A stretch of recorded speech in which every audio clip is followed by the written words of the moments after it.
hand over to James. Okay, thanks, Dan, and thanks for the invitation to speak. Today's talk is really an attempt to understand something of the contemporary politics really across the island, and particularly a very prevalent argument that emerged in the latter part of 2018 about the impact of the Brexit referendum in Britain, or the United Kingdom, I should say, and its impact on the north of Ireland and indeed on the whole island of Ireland. And this became, I think, quite central during the negotiations, which are still continuing, between the UK and the European Union. As a member of the European Union, the Dublin government, the Irish Republic as it's known, was part of that union. So relations between Northern Ireland, part of the UK, and the Republic of Ireland, the rest of the island, became a very significant political topic. Now, there's obviously, I suppose, a lot of complex questions involved here. And what I really want to do is to look at the main issue of whether there are now dynamics towards reunification. There is, I think, a fairly widespread set of arguments which come in from all sorts of quarters, ranging from Sinn Féin through to various liberal nationalists, and even liberal commentators in this country, who argue that what the Brexit referendum has done, the results, Britain's withdrawal from the EU, has been to destabilise the constitutional position of Northern Ireland within the United Kingdom, but perhaps more importantly, to destabilise the Good Friday Agreement and the institutions and structures that were established after 1998 as a result of the peace process. And so a number of factors are put forward, and I think it would be quite useful to look at those, because in many ways there's something of a checklist that we can then consider about whether Irish reunification is feasible, but perhaps more importantly, a wider understanding of politics on the island. So the first argument is that, and the primary argument, I suppose, is that in the referendum, Northern Ireland voted 56% to remain, and that rather like in Scotland, the argument is that the commitment to the European Union, its economic benefits and institutions and so forth, would then override other forms of political loyalty and political allegiance. So that, for example, it suggested that there are Unionists, people who are committed to the Union of Northern Ireland and Great Britain, that they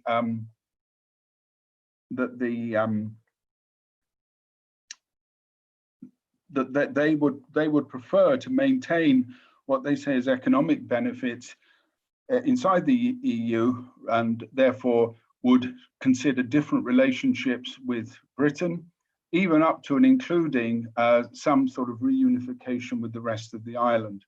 So the economic problems, it suggested, the hard border, the problems with customs, the single market, a whole set of relationships, it's again suggested will be drawing Northern Ireland Unionists towards the rest of the island.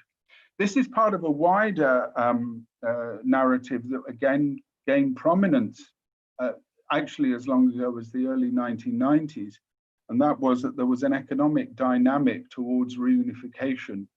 And indeed, at the height of the Celtic Tiger period in the early 2000s, there did seem to be something of this dynamic, cross-border trade, cross-border economic links, and even quite establishment figures such as Sir George Quigley of the Royal Bank of Scotland argued that there was a natural Dublin-Belfast corridor, and that this, in a sense, made the old form of partition now quite irrelevant. Indeed, there had been an argument, in many senses, almost a sort of quasi-Marxist argument, or rather a vulgar Marxist argument, that the economics of partition were now rendered unviable, that really Northern Ireland's economic and political home should lie with the rest of the island. John Hume in the SDLP had been making suggestions of that sort since the early 70s, and significantly he'd linked them to the European Union. Indeed, in many ways, the wider peace process and some of the politics and the political institutions and the language that comes out of that were very much framed in these European Union terms. And so the argument was that there was this natural dynamic towards reunification. And of course, what has now happened as a result of the referendum is that dynamic has been interrupted. Indeed, it may well be positively harmful. Linked to this, then, is the arguments of shifts in political opinion. Again, I'm running through the arguments of that Brexit there will be this natural dynamic towards reunification, and this is that many former Unionist voters have now reconsidered their position, and that in various opinion polls it's been suggested that they would consider some form of reunification if it meant preserving these benefits with the EU. Indeed, this is linked to again arguments about wider shifts in the politics and the demography of Northern Ireland. In particular, the breakup of again, further arguments about the breakup of the big communal blocs, particularly the Unionist communal bloc of voters, with suggestions that more middle-class Unionists are now moving towards parties like the Greens or the Alliance Party, and that indeed that the Unionist hegemony, the Unionist dominance in Northern Ireland is under severe attack. The fact that nationalists have a majority of MPs at Westminster, the fact that if you look on the map of Northern Ireland, about 2/3 of the land area are now represented by nationalists, and that cities like Belfast, which were once Unionist strongholds, Unionists both in demographic terms and also in electoral and other terms, are now in a minority. 3 out of 4 of the Belfast MPs are nationalist. And so this argument of some sort of tide in favour of nationalism, of reunification, the undermining of the Unionist bloc, all I think are quite important factors. Then, of course, there's the all-important question of demography, which is that the demographic balance within Northern Ireland is shifting, so that whereas at the time of the partition of Ireland in the period 1920 to 1925-26, Protestants, so I'll explain the religious point in a moment, but Protestants who could be roughly equated with Unionists made up something like 65 to 70% of the population of the 6 counties of Northern Ireland. By within 100 years later, the beginning of the 2020s, it suggested that there will be effectively parity. And Northern Ireland is one of the few parts of the world, I think, where maybe the Lebanon, maybe 1 or 2 other countries with power sharing arrangements, we must be one of the few countries where demography is minutely studied.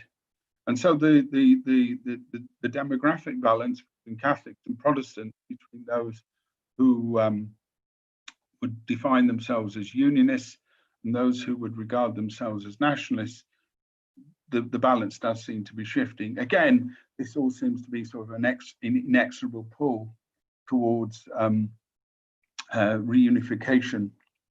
The other arguments, I think, are around issues of self-interest, in particular that the economy which has developed, particularly from the 1990s, is now much more integrated, so that, for example, groups like farmers, various agribusiness interests are intimately connected south of the border. So in a sense, you do have something of an all-island economy, so that the northern farmers might sell livestock and milk and so forth south of the border for dairy products, cheese and so forth, or for meat processing. And likewise, through cross-border trade, again, through supply chains and through multiple connections of that kind, the economies are very closely linked. I've heard it suggested, for example, that Guinness, which is brewed in Dublin, but is then sent at various processing stages back and forth across the border, something like 3 times before the finished product can then be exported through Dublin.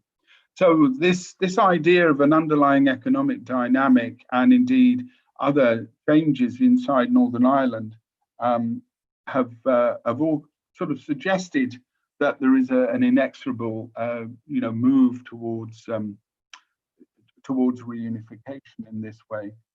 I suppose the other set of arguments as well, perhaps less directly linked to the economic and to the immediately political, have been the changes in Irish society and politics south of the border, that the Irish Republic, as the state is referred to, that this state has modernized. It's a modern European country.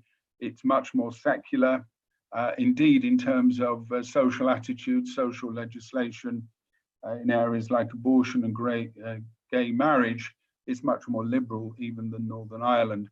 So the old Unionist arguments against Rome rule and against going into some sort of Catholic-dominated state, all of this now seems to be sort of slightly outdated. And so you have the paradox of a sort of modernizing Irish Republic against a very conservative Northern Ireland. And so some of the emotional and some of the serious arguments that Unionists have made in the past now seem to carry much less weight. I think as well there is another pattern of argument around, I suppose, what now Northern Ireland nowadays constitutes, and in particular some quite complex arguments around the emergence of new forms of Northern Irish identity. In particular, the argument that in social surveys, most people don't define themselves in terms of the communal labels of Catholic and Protestant, Unionist and Nationalist, and that around about 40% of the population, and this is even higher amongst young people, it's suggested, think of themselves as being Northern Irish, and therefore these sort of labels and indeed the whole focus on the border and those old communal politics, again, these are outmoded, it's argued. So these are some of the arguments that have emerged about whether we're moving inexorably towards reunification. Many of those arguments, as I said, were taking shape in the aftermath of the referendum, and they particularly became a feature during the negotiations. On occasions, they were advanced to try and argue that Northern Ireland should be given a special place. They also, I think, were argued as a way of trying to maybe halt the Brexit process. So that many of the arguments, I think, although they have a certain foundation in fact, often do constitute special pleading. For every one of the arguments I've advanced, a Unionist could come forward with others. And indeed, during the course of this talk, I'll try and have a look at those. But I think the broader question is really now is to look at the nature of contemporary Northern Ireland, and perhaps more importantly, to look at the whole of Ireland and to understand the nature of its politics and its economics, and whether the arguments that I just outlined really will come to fruition. It's very tempting, and I'm more than tempted to usually, giving this talk, to go back into the relatively recent history of Ireland since partition. But I think it's probably better to look at the role of key actors and to look at what their interests are. And I'd like to start with Britain. That's because the British state still has sovereignty over Northern Ireland. It still is part of the United Kingdom. It will remain so. And indeed, Britain still remains very much an important power throughout the whole of the island. So Britain's historical role in Ireland is quite clear. I think comrades would be very well aware of it. They would also be aware of the nature of Northern Ireland before the late 1960s. The outbreak of the Troubles, which was essentially an insurrection of the working class and the rural poor populations, nationalist populations in the north of Ireland, posed a severe threat to the British state. And from 1972 onwards, the British state attempted to reconfigure the nature of British rule in Northern Ireland. And it did this in a number of ways. It did this through a number of peace settlements or attempted peace settlements. It did it through the use of military repression. And it also did it through the use of economic and social instruments. Economic and social policy were quite important factors in this. Now, that reconfiguration had three themes within it, and the peace process that we saw developing from the late 1980s, the peace process that brought the Good Friday Agreement, was in a sense just a reiteration of quite a long established theme. And this was, in its simplest, an attempt to reconfigure British rule, which was to incorporate sections of the Catholic or the nationalist population into government in Northern Ireland. It was essentially a policy of stability. The interests of the British state, I think, have shifted over the course of the 20th century. Ireland is an important strategic area for the British state. It's a close neighbour, and in the Cold War, obviously, it had an important role. I mean, historically, it's had that role in the British state's wars with France and Spain and so on, and then its later wars with Germany. Ireland had a very key place in these events. But the direct economic interests, which were very important, and particularly the connections between Unionism and the British state in the early 20th century, which were very important in the sense of the partition of Ireland, those economic interests are really waned by the 1960s, and indeed by the 70s and 80s. Northern Ireland was very much a workhouse economy, very much a peripheral, dependent economy.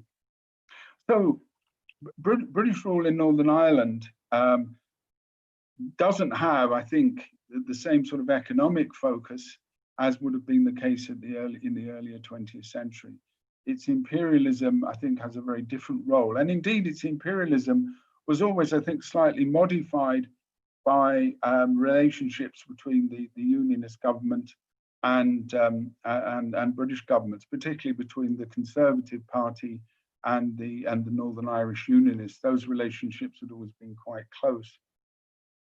Now, there were, I think, other issues in terms of British rule, in particular the prestige and the strength of the state. Again, comrades will remember that in the 70s and the 80s, when the Republican movement's campaign was at its height, was also a period of great instability for the British state as well at home.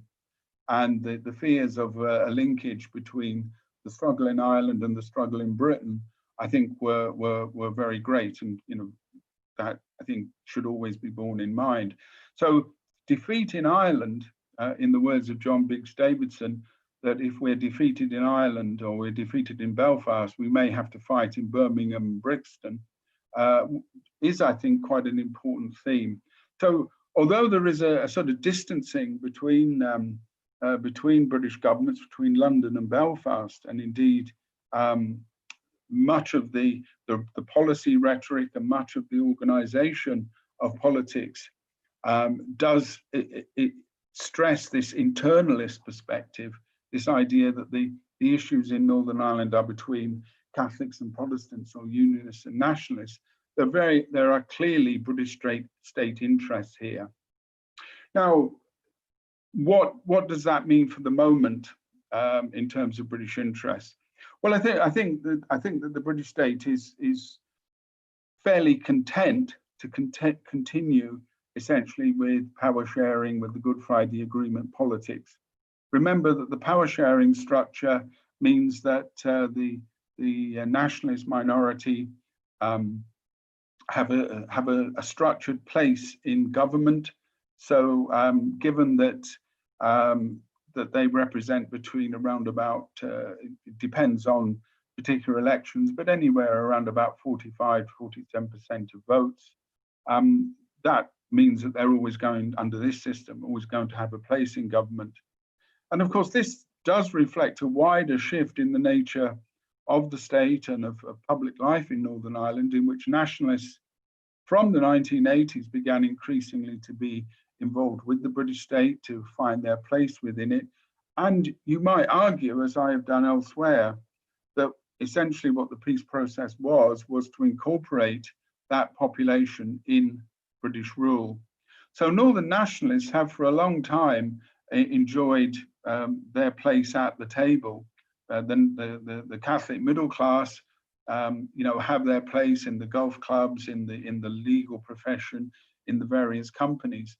So the shift under direct rule, and which has been accelerated by the peace process, is in a sense to reconcile many Northern nationalists to the current status quo. That status quo is not the old Stormont. It's not Unionist domination. And indeed, one of the other dynamics here has been a relative decline or a relative shift in the nature of Unionist power. And so the old Unionist bloc, the Unionist hegemony, which was essentially the basis of that state, has, I think, been undermined. So although the DUP, as the representatives of Unionism, still are electorally dominant, they are only a very small, they were less than 1% ahead, and 1 seat ahead of Sinn Féin in the most recent assembly elections. But probably the key area of decline and has been, I suppose, the shift in the Northern Irish economy. Again, this is a long historical process, and as early as the 1960s, commentators like Michael Farrell, and indeed many people on the British left, noticed that indigenous or local unionist enterprises, industries, and so on were in some long-term form of decline. And of course, particularly in the Greater Belfast area or down the Lagan Valley, the heartlands of industry, of engineering in particular, textiles, the great shipyards, all of these were in long-term decline as well. Again, Northern Ireland is not unique in this. All across industrialized Europe will see the same pattern. You'll obviously see it in England, Scotland, and Wales as well. But I think what gives its importance here is its political ramifications. Unionist power rested upon often these locally based industries, this nexus between certain forms of landowning, financial investment, and then local industry. That combined with relative stability for sections of the Protestant working class, particularly in those big urban industries like shipbuilding and engineering, was in some senses the material basis for the Unionist bloc. Now that began to be fragmented from the 1950s, and indeed there are arguments that the so-called Paisleyite backlash, which began in the 60s, actually predated the civil rights movement. That type of Protestant backlash was very much a reflection of the diminished economic position, particularly of many sections of the Unionist, Unionist population. And that tendency continued. Now, there was still sufficient economic, social, and political power for the Unionist population to defeat Sunningdale in '74. The Anglo-Irish Agreement in 1985 was another example of quite a strong demonstration of opposition to any forms of concessions to nationalism. But that, in a sense, was in many ways the high watermark. I think Sunningdale was the high watermark of the defeat it showed the ability of Unionists to defeat a project they didn't want. The Anglo-Irish Agreement showed the high watermark of their protest. But essentially, the sort of power that group had been very much diminished. And if we can think of the peace process as marking the defeats and the incorporation of provisional republicanism, and indeed of the wider Catholic population into the status quo, then in many senses, Unionism also had to accommodate itself to this new dispensation. So these are very much, I think, the political background and the political framework with inside Northern Ireland itself. Northern Ireland is not the Orange State. The Orange Order, for example, is very much diminished in membership and power and influence. And what has emerged, I suppose, is a new form of management of the structured conflict, so that politics are communalized. They're structured around bargaining and campaigning for resources. They're within very much the sectarianized, communalized framework, so that Northern Irish society itself remains, in many senses, quite deeply divided, both in residential terms, both in social terms. But there are, of course, other dynamics of change, and to simply say that it remains unchanged in that sense would be untrue.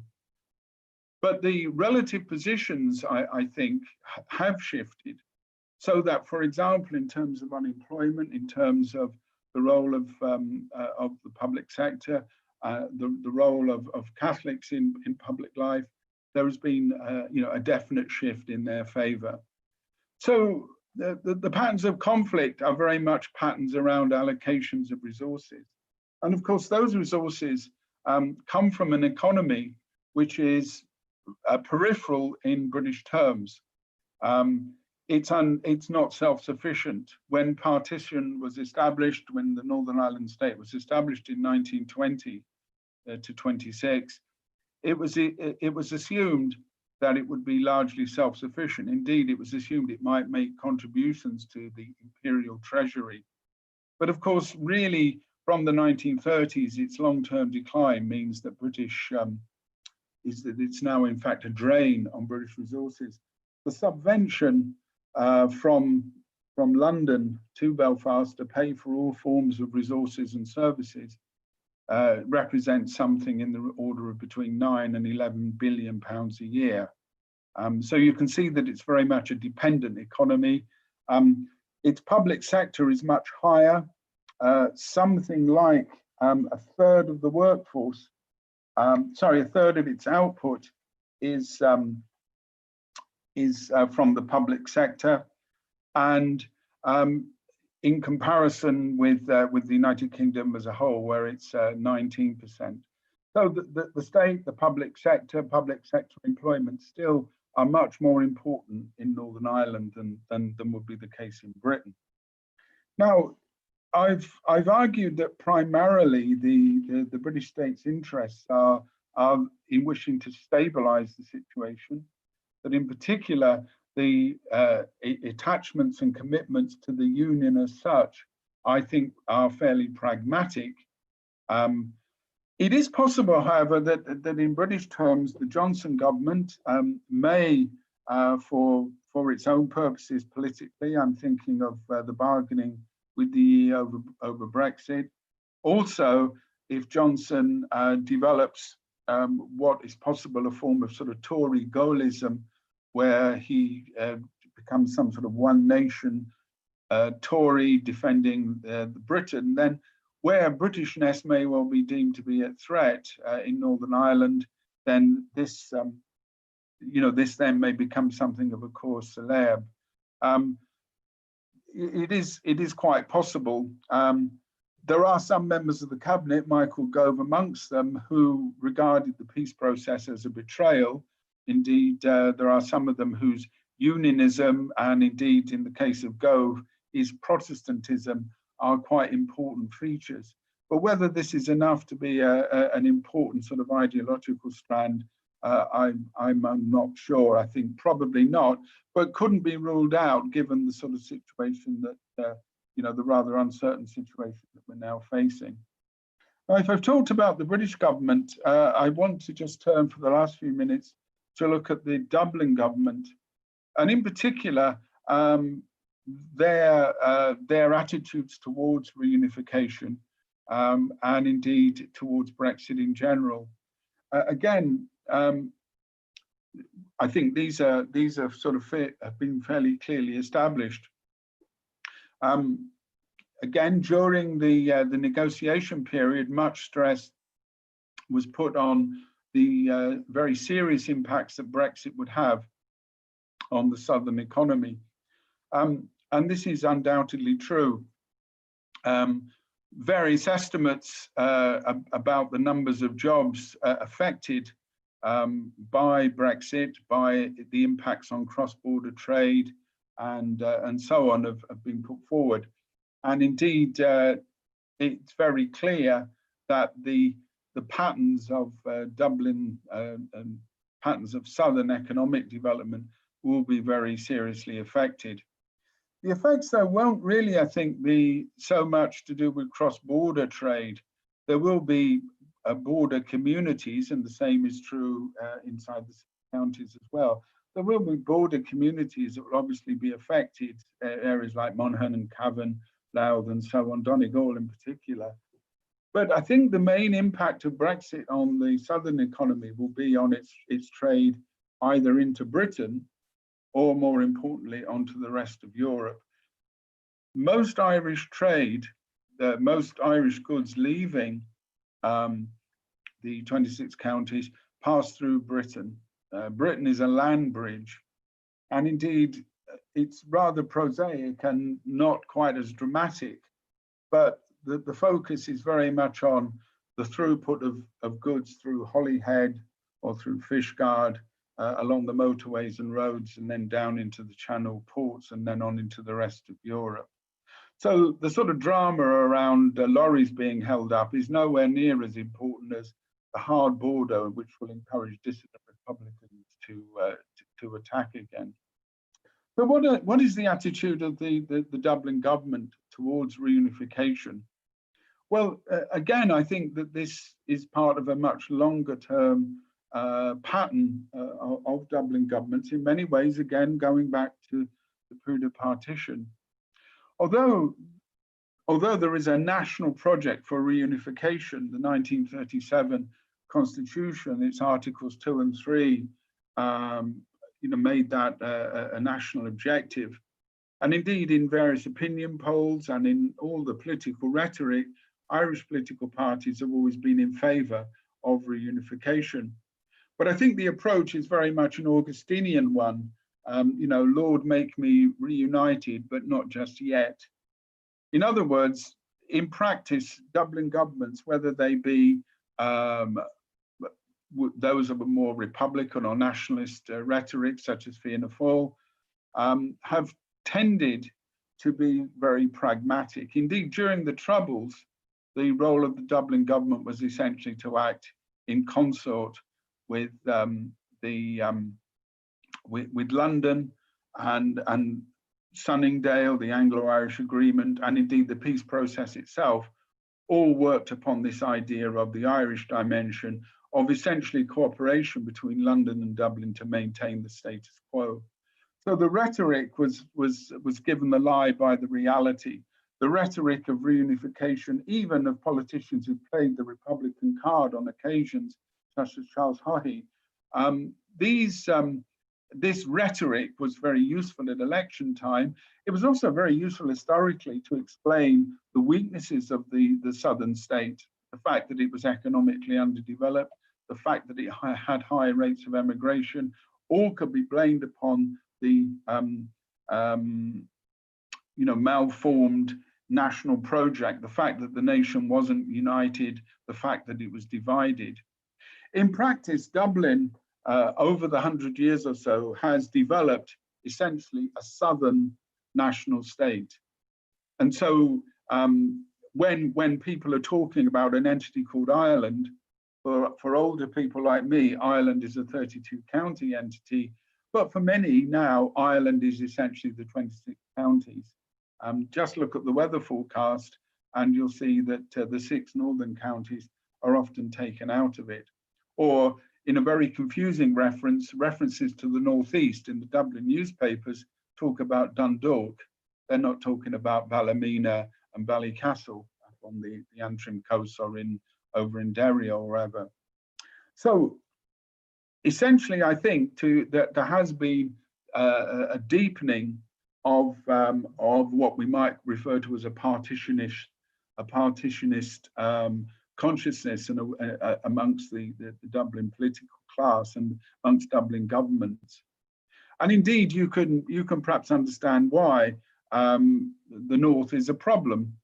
How, if Ireland is to be reunited, or if your rhetoric is going to ring true, how are you going to integrate maybe a million Unionists whose primary commitment is towards Britain, and who, for example, historically have shown their willingness to resist that by force or by political violence or by campaigning and so on. So wishing to take on the North is you can see the problem, I think. Likewise, in the modern era, or the reasonably contemporary era since 1945, the North that you're taking on is radically very different from your own state. Up until 1945, socially and economically, the two states were very similar. Levels of social provision south of the border were worse than north of the border, but until the arrival of the welfare state, and again, very much funded from Britain, and indeed very much imposed by Britain, incidentally, you can see that to try and maintain that level of living standard, those level of services, would, I think, be very difficult. Ireland, though, the 26 counties, has obviously changed considerably. Not only has it liberalised socially, again, not through any enlightened role of governments, but through a lot of determined campaigning, and indeed, I think, through wider social and economic change, particularly urbanisation. Ireland is a very different country than that portrayed in the tourist brochures. Most of its economically active population live in and around Greater Dublin, and any people who visited recently will be going to a country that at first sight doesn't bear much resemblance to the largely rural traditional society that is marketed. You're going into a society of motorways and suburban estates. But the basis of that was, of course, economic change, and in particular, the southern involvement in the European Union. That was not simply through structural funding, the common agricultural policy, a whole series of policies that brought money in. It was also through the idea that Ireland could become a platform for multinationals. It would be a site for investment from the outside world, from America, Japan, Germany, and so on, and in recent years, China as well. So this outward-looking phase, this sort of embrace of the modern, was very much part of this, quote, modernization project. It means that the 26 counties have changed, really very significantly, and I think socially and economically and politically that will be quite important.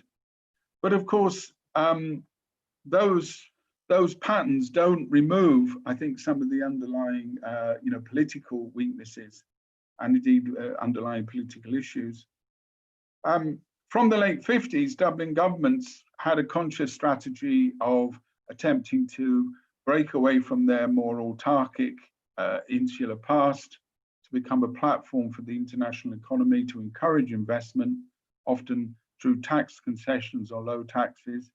As one of the persons in the chat box has reminded me, the current debates about Apple's tax rates and so on. But above all, to move much closer towards the European mainland.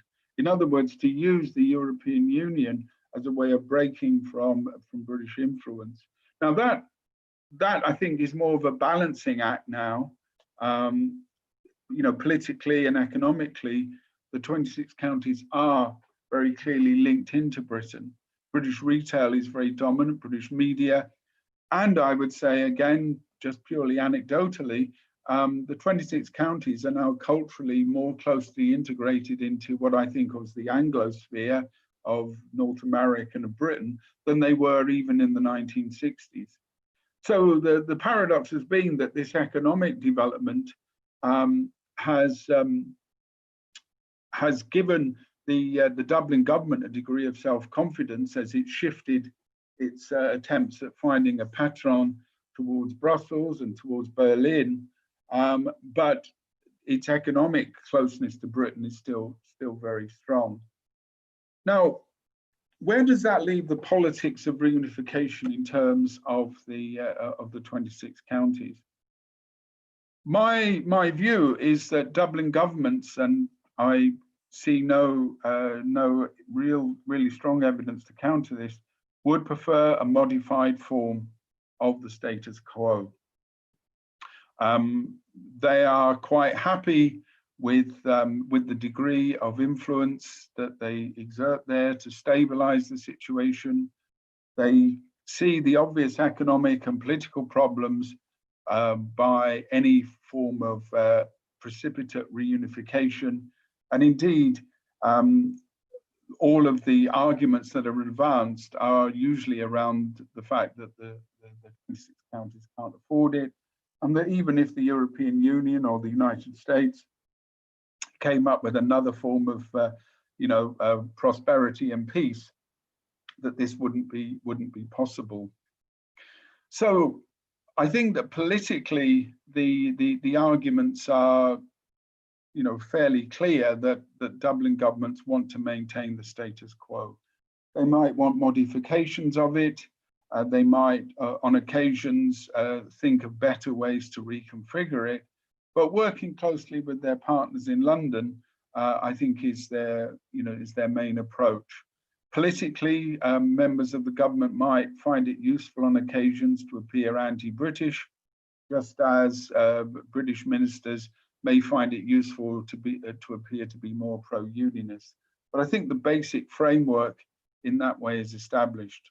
So the Irish bourgeoisie, which I think from the 1920s had essentially accepted the pattern of partition, I don't think has shifted their policy.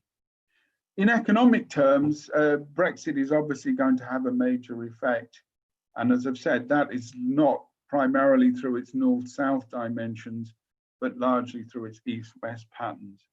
And that will be because of the 26 counties position as being, as an old phrase would have it, a frontline state in the Brexit conflict. So that will, I think, that's where the tension will lie, and that will be a tension around economic patterns. Now, having sort of, made that set of analyses, and in a sense, I think, dealt with some of the dynamics that are allegedly pushing towards reunification, I want to just look at one that's often cited, but I think because it's quite central to how this pattern of events might turn out.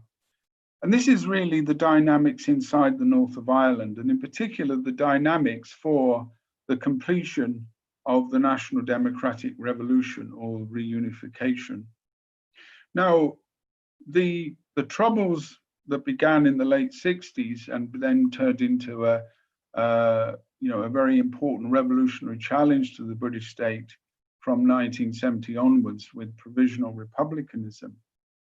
The the genesis of that was not simply abstract commitments to reunification, the idea that we were one nation. The demand for reunification came from the material, the political, the actual position of nationalists within the 6 counties. Even John Hume famously said after Bloody Sunday in 1972, it's now an all Ireland or nothing.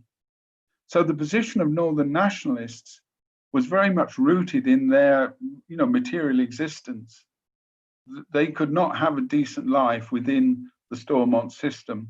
And what the British state has attempted ever since to do is to lessen those, those restrictions. And indeed, I would now suggest that for many sections of the Catholic middle class, that their position is relatively secure inside the northern state.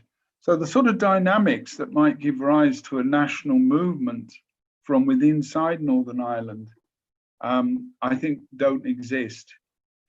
It's not, Northern Ireland is not wonderful for everybody. There are still areas of deprivation. There are still all of the problems of poverty, particularly in areas, unemployment, black spots. But in comparison with the sort of dynamics that's created the civil rights movement, the essentially uprising of the population of the Bogside and of West Belfast in 1969, in the summer of 1969, that sort of material, that sort of human dynamic doesn't exist. Indeed, one of the problems that dissident Republicans have is simply that this is not 1969. So that the mass movement, and remember that provisionalism was a mass movement, it was contained, but it broke out into mass movements. That mass movement was based upon the objective situation that nationalists face. The other dynamic, which again was to be a factor in that period, was of course the nature of politics south of the border. Around Bloody Sunday and also at the time of the hunger strikes and the prison protests in the late 70s and the 1980s, republicanism, the demand for the reunification of the nation, that did enjoy a certain degree of popular support. So, but in terms of a mass movement, republicanism was really very episodic. And something, again, that Republican militants themselves recognized in 1977 in a famous speech. It was argued by the IRA that the war in Ireland could not simply be won in Ulster and that the struggle needed to be broadened. But the struggle wasn't broadened. And again, we may discuss that in terms of Southern politics, why that hasn't been the case. So the sort of dynamics for a national movement of the sort that we saw in the 70s and the 80s, I think don't exist. So, what is the need for reunification? Why would we want reunification?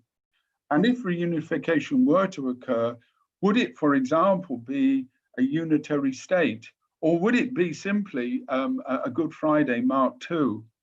One of the points about contemporary Northern politics, other than being deeply communalized with the mobilization of a sectarian blocs at election time, where parties, Sinn Féin and the DUP primarily, call out their members to vote, to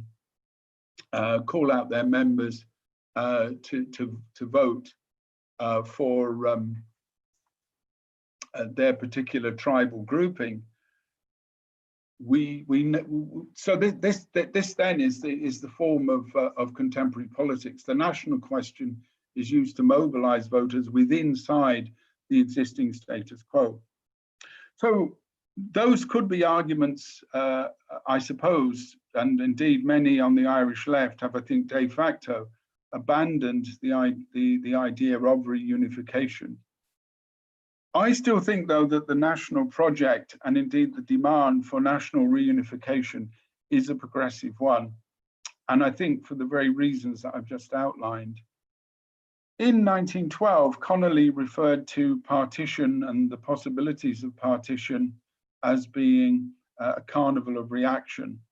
And although we often think of the carnival of reaction as being confined to the northern state, that carnival of reaction really covered the whole country. And although the oppression and the discrimination against nationalists was at its height in the northern counties, the nature of the state south of the border was nothing to write home about. And for large numbers of people, both economically and socially, the only option was to leave. You know, Ireland is a country which has not only emigrated, as not only exported animals and foodstuffs, it's also exported peoples. And you know, the nature of the population in Britain is a good example of that emigration. So the southern state has been a failure, the northern state has been a failure.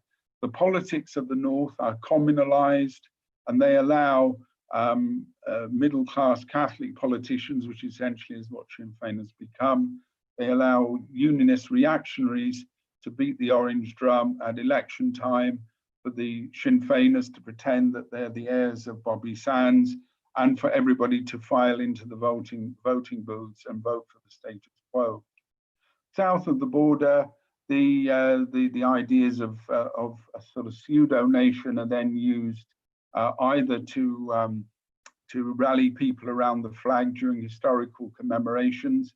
We're currently going through a whole period of those at the moment, and so the national question is always there, whether it be the pseudo-nationalism of Fianna Fáil and the Dublin governments, or whether it be the pseudo-republicanism of Sinn Féin. So the national question won't go away.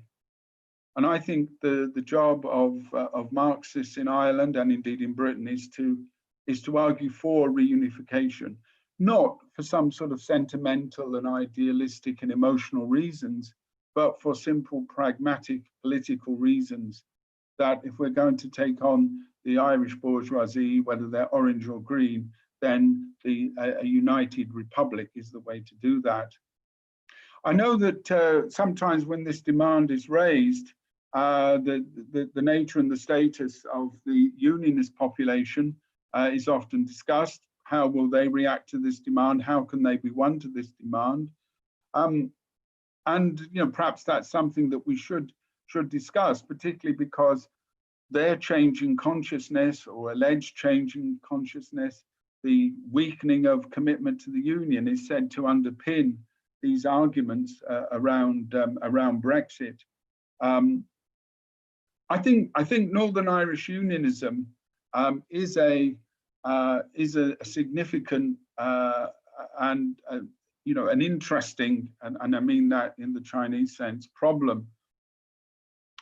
How we define Northern Irish Unionists in terms of being British Irish and their relationship to the rest of the population, I think is a problematic. I think unionism only in Northern Ireland only really makes sense within an Irish context.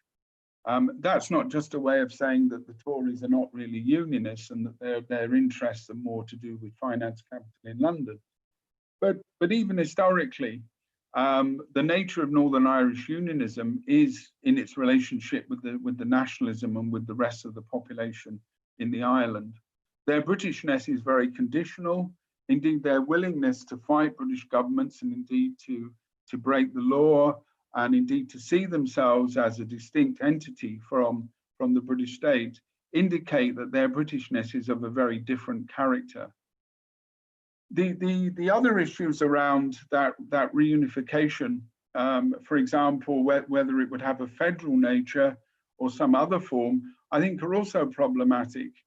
The Unionist population, if we correlate Protestant and Unionist and we look at various voting figures, only really form a coherent territorial group if we're talking about the political forms that this federalism might have, only really form a coherent group in parts of East Derry, Antrim, well, most of Antrim, North Down the Lagan Valley into parts of North Armagh.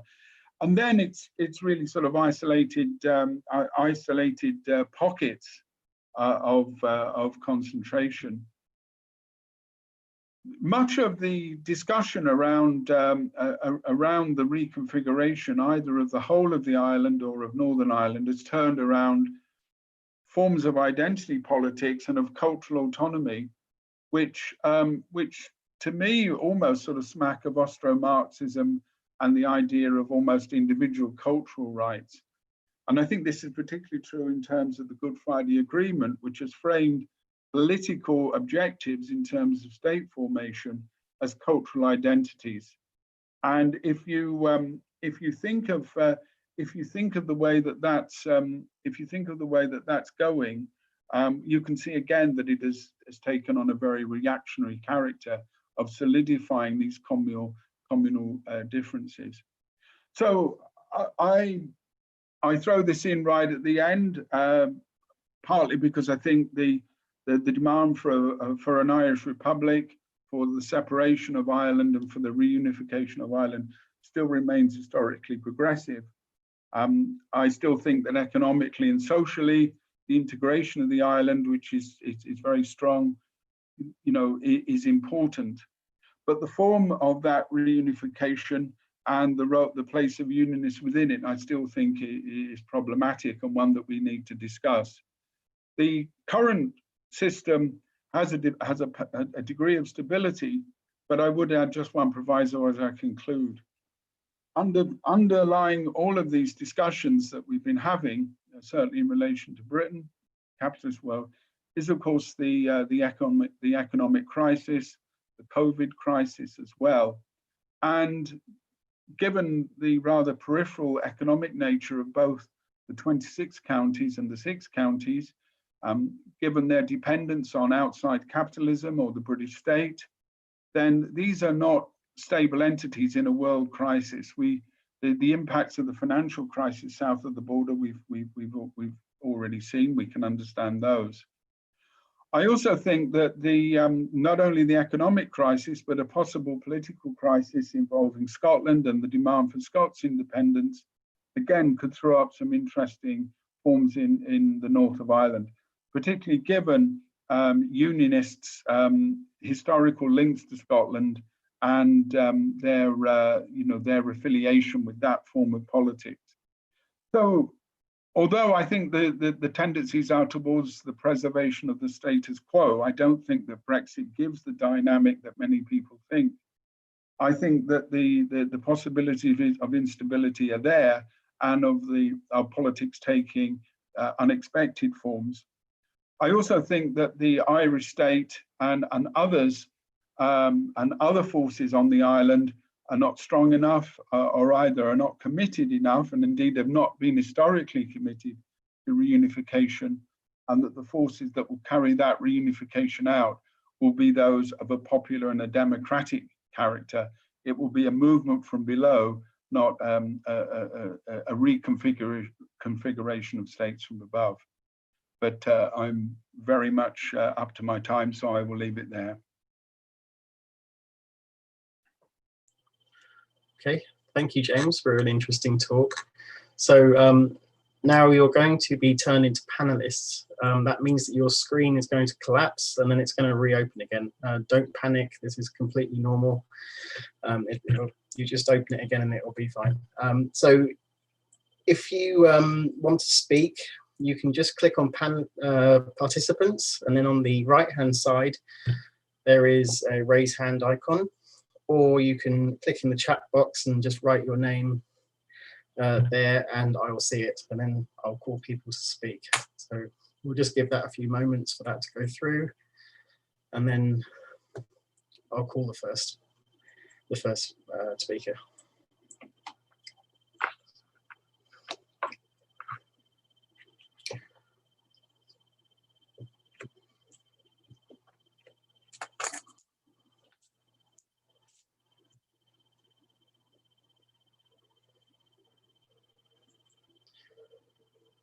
Okay, I'll call Anne McShane, please. Anne McShane.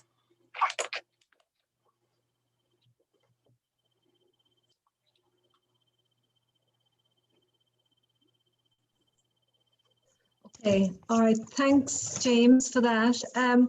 Okay, so I just really I found very interesting, but there are points that I would question about your analysis, and I think I should just deal with them. Okay.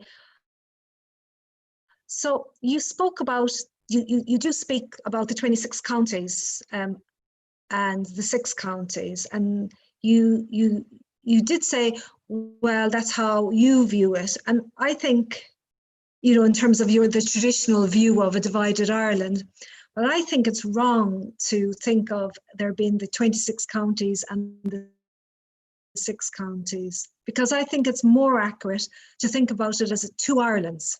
And I think that's because we have the state, the Southern Ireland state has existed now for 100 years, over 100 years. And you mentioned the Carnival of Reaction, you know, Connolly's prediction. And I would have agreed with you on that up to, you know, maybe the 1990s, up to the Celtic Tiger years. But I really just don't think that that's accurate anymore. It's not to say that I think that the Southern Irish state is deeply progressive in any sense, but I just don't think that whole, you know, that whole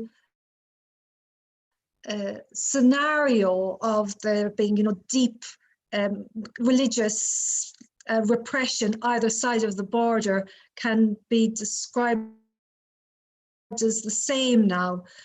As you say, in the South, the situation has changed, and I think the Southern state has transformed itself into a much more like apparently progressive, probably like European orientated bourgeoisie, even within the lifetime of the existing ruling party, because obviously, well, now we have the coalition, the Fianna Fáil, Fine Gael and Greens, but Fine Gael have been in power, I don't know, maybe the last 10 years, perhaps more.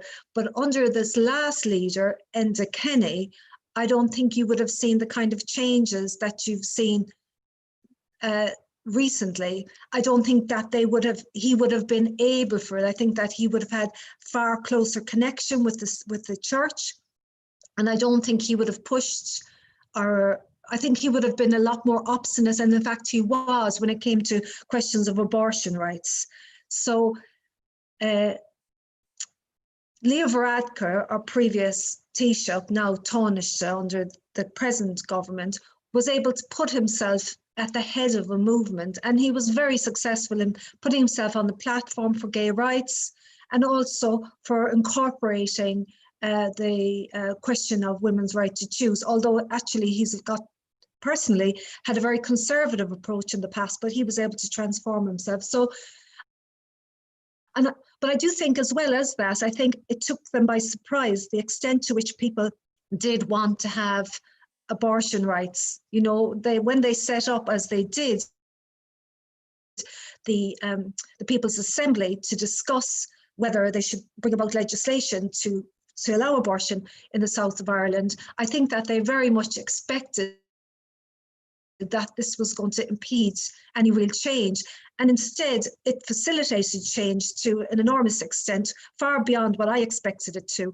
And it really did seem to be a lot down to the medical profession, a progressive wing within the medical profession for the very first time, because the medical profession in Ireland has a history of being deeply reactionary.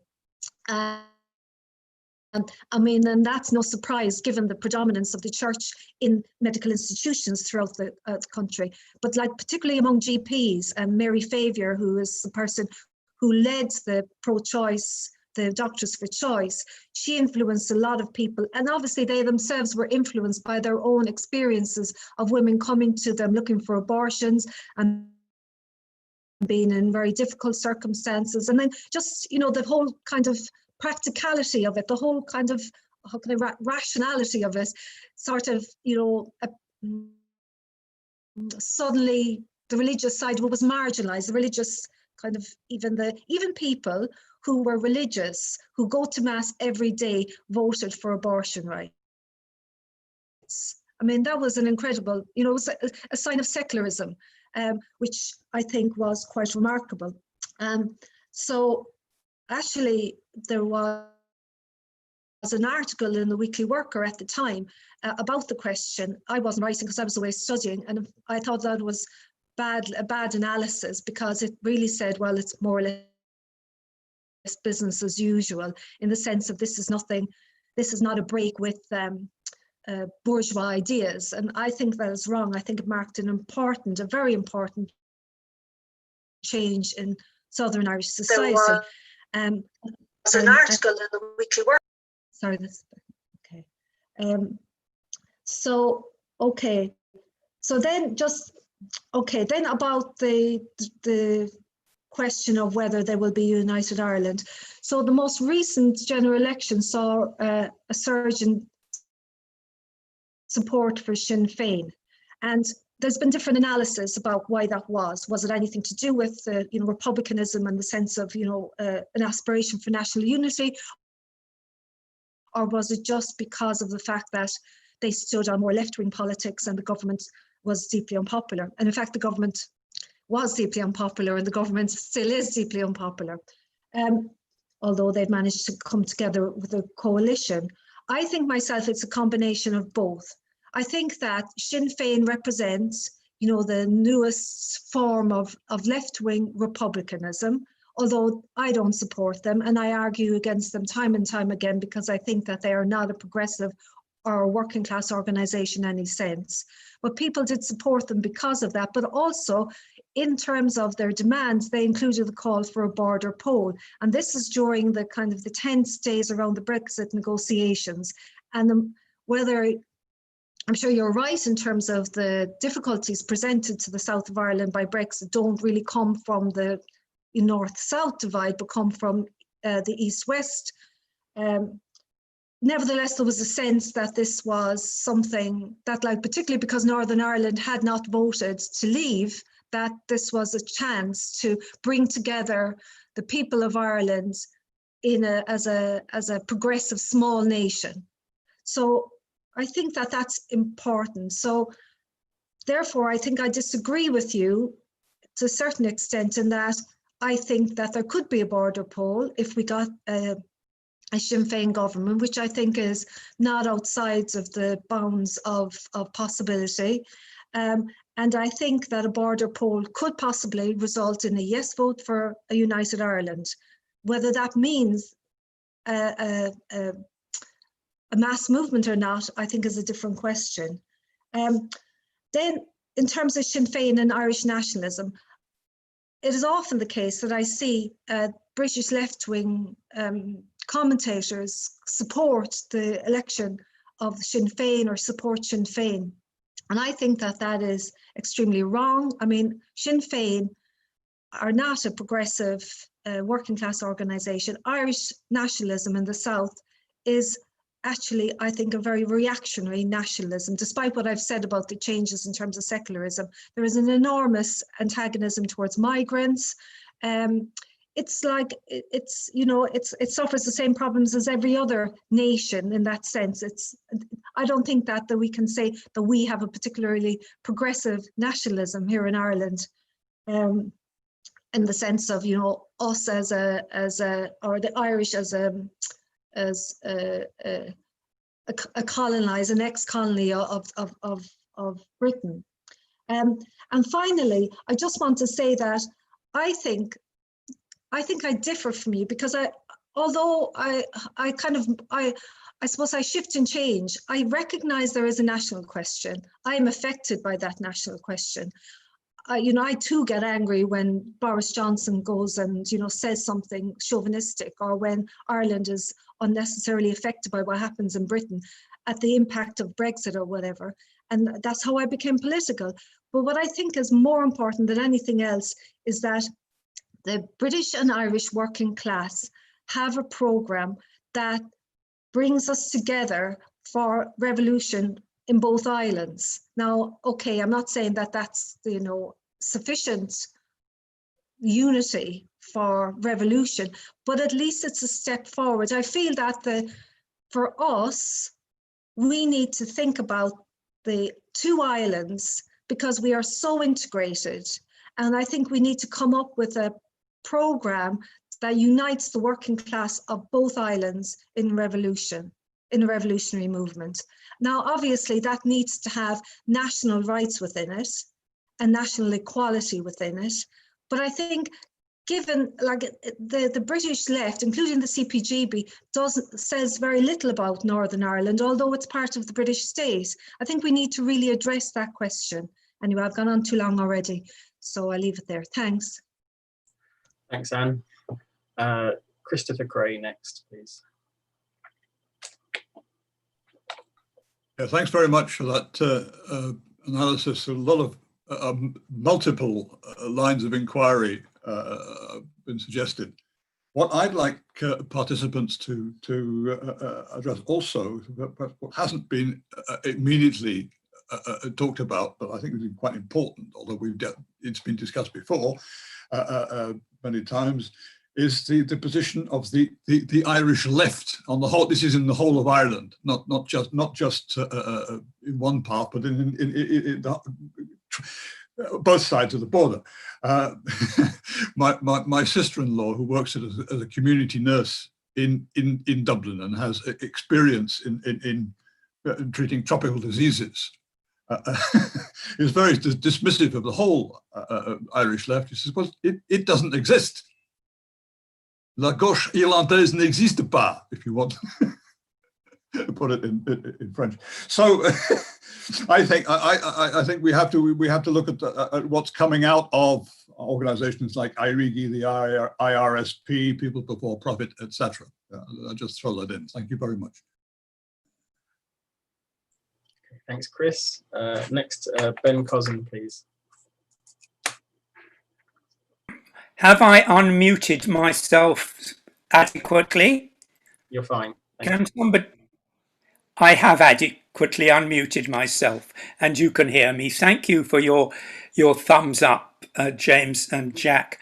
I've put in chat quite a number of little picky points vis-a-vis points made by the speaker, whose summary of many traditional nationalist critiques and the current, also of the current situation, is very, very compact and masterly. Details apart, some of which I've written down. But alas, it seems to me that the talk finished precisely where it ought to have started, and that is the issue of what some call the British-Irish community and its historic resistance to rule from Dublin. I won't necessarily say unification, because of course Ireland was unified under British rule and Dublin castles before 1918-21, etc.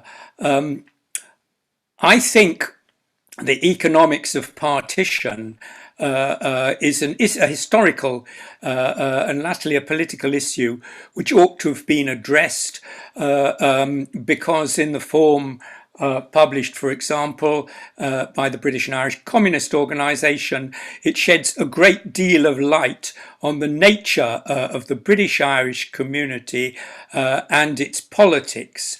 And I think the insight which we owe, for example, to Carson, that devolution in Northern Ireland was imposed upon what I'll call the 6 counties, rather than being demanded by anybody at all in the whole island of Ireland, gives us a clue to the evolution and the stasis of the Northern Irish statelet and the Unionist community, the Protestant community in particular. And surely I don't have to argue that the obvious obstacle to Irish reunification or unification is the Unionist tradition, belief and politics of an enormous majority of the British Irish population. Not that it's necessarily top of their agenda, and I would argue that it's been put top of their agenda in recent years, particularly by the sectarian and communal nature of the Belfast Agreement, the Good Friday Agreement, which enforces communalism on any politician who wants to have a serious chance of getting into power, even within the statelet, let alone, of course, in the state which currently rules the 6 counties. Of course, I mean the Westminster state. In 1977, I'm not sure whether this rambling written submission actually got through to the organisers of this particular talk. I helped set up the Campaign for Labour Representation in Northern Ireland on a purely democratic agenda and on the basis of neutrality between unionism and nationalism / republicanism. And I still adhere as best I can to that position. I think it is for the peoples, and particularly the peoples of Northern Ireland, to make that decision. But how do they do so? My answer to the many opponents I've had within the Labour Party in debating the issue of whether people in Northern Ireland should be allowed the simple democratic right of joining the Labour Party and participating in the government and indeed the opposition of the state which currently rules them, I'm told, oh, this is essentially a unionist position. I don't see that. What I do see is pretty well the sole possibility of breaking up the unionist, small u, hold over the British Irish community by introducing actually a very traditional form of labour politics, which will, surely of necessity, have far more attraction to them than either Sinn Féin, particularly as it turns from republicanism to nationalism, let alone the SDLP with its bourgeois politics and flirtations with Fianna Fáil. So I still look to the 2,000 or so members and supporters of the constituency Labour Party of Northern Ireland for an essential, not necessarily the sole, contribution to the destruction of unionist communalism, which is a progressive programme, that destruction, that is, a progressive programme in itself. And I won't go on about what little I know about the communalism of the SDLP, celebrated rather notoriously by Jerry Fitt at the time of Celtic's famous European Cup win. But I don't think there are any nations or communities devoid of reactionary communalist tendencies, as Anne McShane surely correctly put forward, and the overcoming of communalist tendencies amongst the leading political forces in both communities is surely a vital way forward to any progressive or any democratic, let alone any socialist progress in these islands. Thank you. Thanks, Ben. Next, we have Jim Cook, please. Yeah, thanks very much, James. There's a lot of very interesting, good background stuff there. And I've got lots of questions, which I will keep restricted. One reason I wanted to get in early was because I'll no doubt have even more questions in an hour or so. I'll start with the most trivial. Has the stupidity and incompetence of this government had much of an impact in, out, up, down, over the border and everything else. They clearly haven't much idea what they're doing, but in terms of Northern Ireland, they don't care, of course, either.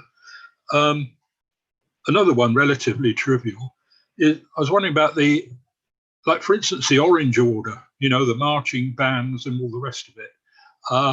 The marching bands, I think, have lost popularity across the world, really, haven't they, over the last few decades? The Boys Brigade and the Salvation Army and all the rest of it. The youth especially, I think, are much more interested in video games and live pop music, before COVID-19, of course, anyway. I don't know what impact that might have on communalism, of course. A bit more serious, which has been touched on by Chris Gray, I think, and others, is there much in the way of cross-border, cross-community class politics? We rarely hear much about it. It's as if Sinn Féin might represent some sort of leftish movement. Is there any serious movement there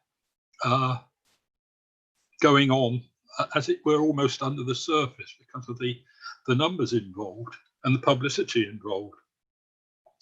And last of all the countries, where eruptions take place, like Lebanon recently, you've got corruption and abject poverty.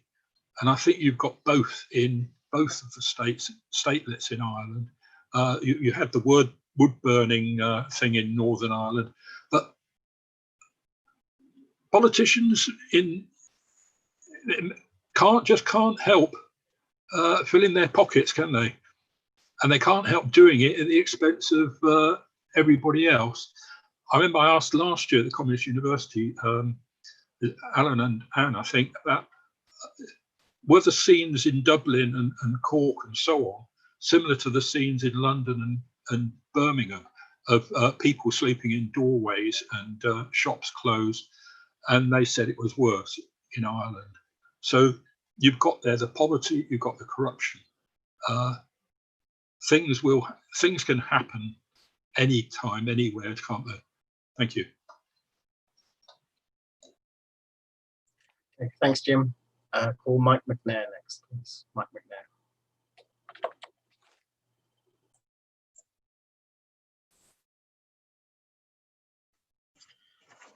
Yeah, I wanted to ask. I suppose a slightly different, James. Your helpful general introduction, but what are the long-term as opposed to what are the immediate consequences of Brexit? What are the long-term consequences of both Brexit and the shift which is going on worldwide towards nationalism and religious reaction, which we can see with Putin, Orban, Law and Justice Party in Poland, the increased votes for the Front National, a point or so behind the Bonapartist Macron party, the Lega in Italy in a strong position. Then in that situation, it seems to me what we've got very clearly nationalistic responses to this epidemic, which is inevitable because actually epidemics are natural disasters and require state management, very bad state management in this country, the United States, but is nonetheless state management. And the state management is the management of particular nation states. It's at the expense of, when we have quarantining returning travellers, that's trying to defend British health at the expense of people who live off holidays and tourism in France and the Mediterranean and so on and so forth. And that, in a sense, actually exacerbates the dynamic reflected in Brexiteering before the outbreak of the pandemic. And then the logic of it actually is, which is again, we can see again that the European Commission lost on the question of the Irish government's favourable tax treatment of the multinationals. But actually, more than anything else, that's likely to result in the fall of the sovereignty of the Court of Justice, in some perhaps breakup. The dynamic is breakup of the European Union. Certainly that's the aim of the Brexiteers. Brexit, the Euroscepticism will not be over until the European Union has withered away. Was written by a prominent Brexiteer in the Telegraph, not within the last year. The object of the exercise is to break up the European Union, hopefully to have a free trade area, but at the same time with bilateral negotiations between Britain and the United States and individual European countries. Now, in that situation, what are the consequences both for Ireland and for the partition question? And my understanding is that it will drive the Irish economy back towards the 1960s, because the ability of the Irish economy to be what it's become since the 1990s was essentially attributable to relationships with the European Union, and that especially a no-deal Brexit, which does look like, as things are now, or a minimalist, no deal or minimalist deal. Britain as a land bridge, nobody's actually talking about serious reconstruction of ports in Ireland and shipping channels which bypass the UK and stuff like that. There is some talk about subsidising the Irish economy, but I don't think that the European, given the Germans and the Dutch veto any subsidy to Italy, Italy and Spain, which risks the complete breakup of the EU, of the core of the EU. The idea that there's going to be massive subsidy to Ireland seems to me to be very unlikely. So that from that point of view,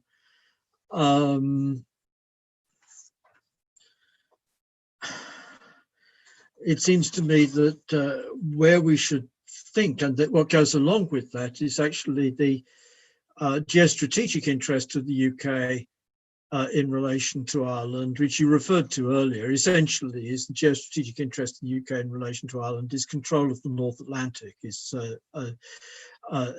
control of preventing some European enemy of the UK from stationing ships in Ireland. And running submarines out of Ireland and so on and so forth. And the six counties from that point of view was it's certainly, yes, there's an interest in the British Irish / the Protestant Unionist population / et cetera, et cetera, et cetera. But at the end of the day, the British state has a stunning record of knifing its collaborators in colonial operations savagely, and has done so in the recent past as well as the historic past. And if the British state, in a sense, the British state was on the verge of knifing the Unionist population, and if it had remained within the EU, if the dynamics hadn't moved towards nationalism and against the neoliberal constitutionalism and Europeanism, then the six counties Unionists probably would have been even more seriously knifed than they were. But as things are now, it seems to me the dynamic is going to move, that the underlying dynamic is going to move in a very different direction, because the British are attempting to screw over the French and the Germans on a very large scale, really seriously damage this project to seriously damage the French and German economies for the benefit of direct United States control and of Britain getting a subsidiary benefit in that situation. From that point of view, there now becomes to be an interest of Europeans in playing footsie with talk of getting the Brits out of Ireland with Scottish nationalism and so on and so forth. So I'm not talking about the absolutely immediate situation, but just wondering about whether the dynamics aren't going to move in a very different way to the way in which they've moved in the recent past. Just on Jim Cook's point about poverty and corruption, of course, corruption is just normal. Capitalist rule is about corruption. The question is whether that corruption takes forms which are ostensibly legal, as in the pleasant relationships between the Conservative government and its donors, and what's the man's name? Richard Desmond getting the go-ahead, overriding the planning inspector, or whether it takes the form of, or for that matter, the Kello and New London decision in the United States, the right of local authorities to expropriate land for the benefit of property developers who are hand in hand with government officials, or the Citizens United. So corruption is normal. It's just that under certain circumstances, corruption appears as abnormal, and particularly in dependent states, corruption appears as abnormal because there can't be enough trickle down, basically because there's too much trickle up out of these countries into the central core financial sectors and so on and so forth. Ireland looks ambiguous. 26 counties in particular looks ambiguous from this point of view because it's been developing as an offshore centre. And then if it's so far as it's an offshore centre, then the corruption would be normalised rather than being scandalous. That's it.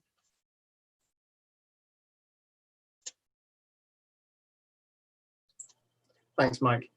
Next speaker, Peter Manson, please.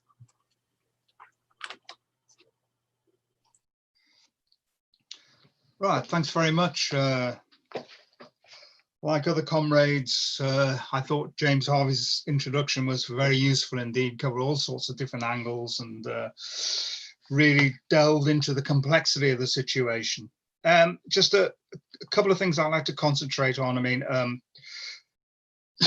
James talked correctly about the changing demographics and that being a factor,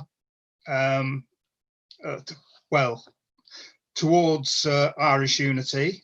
There's also the question, I mean, this is where Brexit comes in, and the possibility of an eventual hard border between Britain and Ireland. I mean, it's, I don't know, lots of us have had the experience of crossing that Irish border by road, and you don't even notice the border.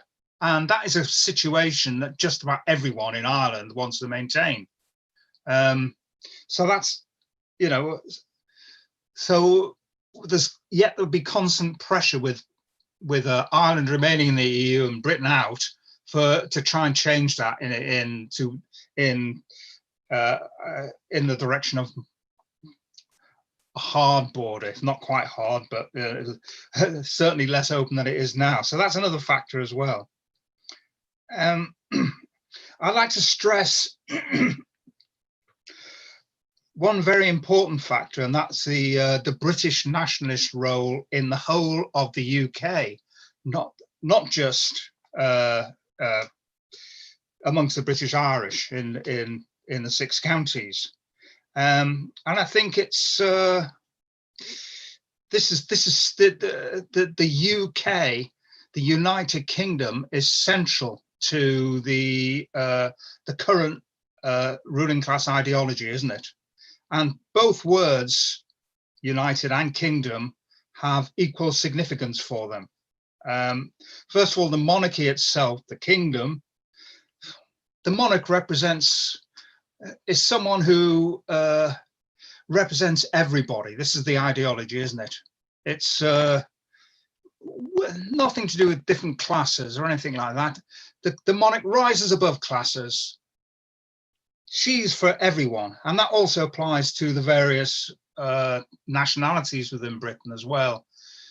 England, Scotland, Wales, and Northern Ireland, they're all supposed to be equal under the, thanks to the monarchy, the United Kingdom. And this is, and it's, as James was saying, it's this UK is under threat, not only from the possibilities in Ireland, but also in Scotland too. And note how it's not just Johnson, but it's all the bourgeoisie and the ruling class. They stress the continuation of the current order. You know, how this wonderful UK about how we're all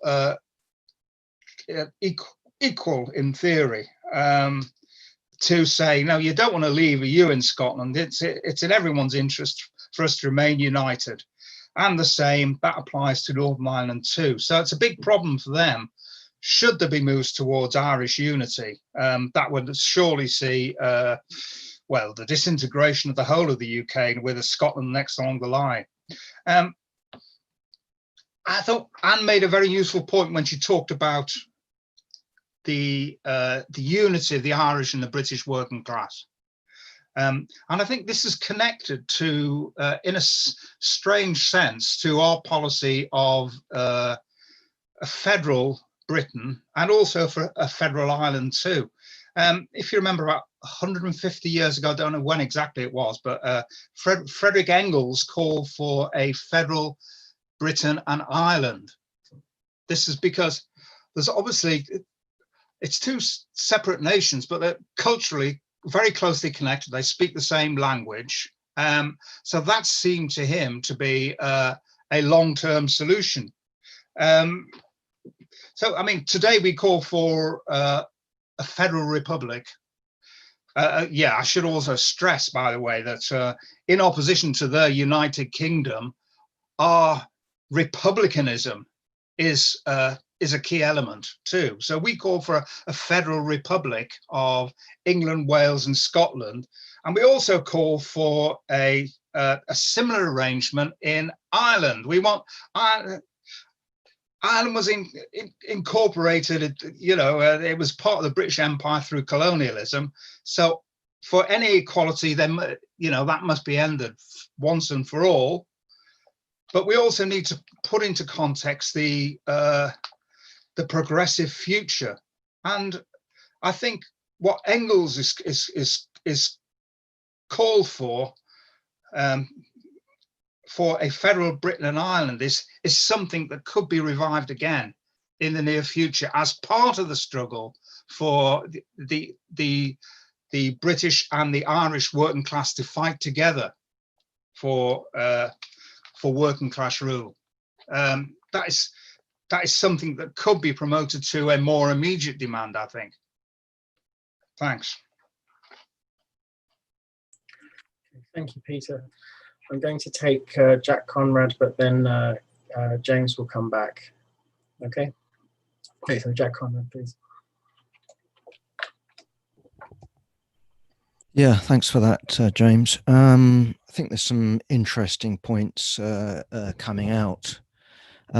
First of all, sort of going backwards, I suppose, starting with Peter.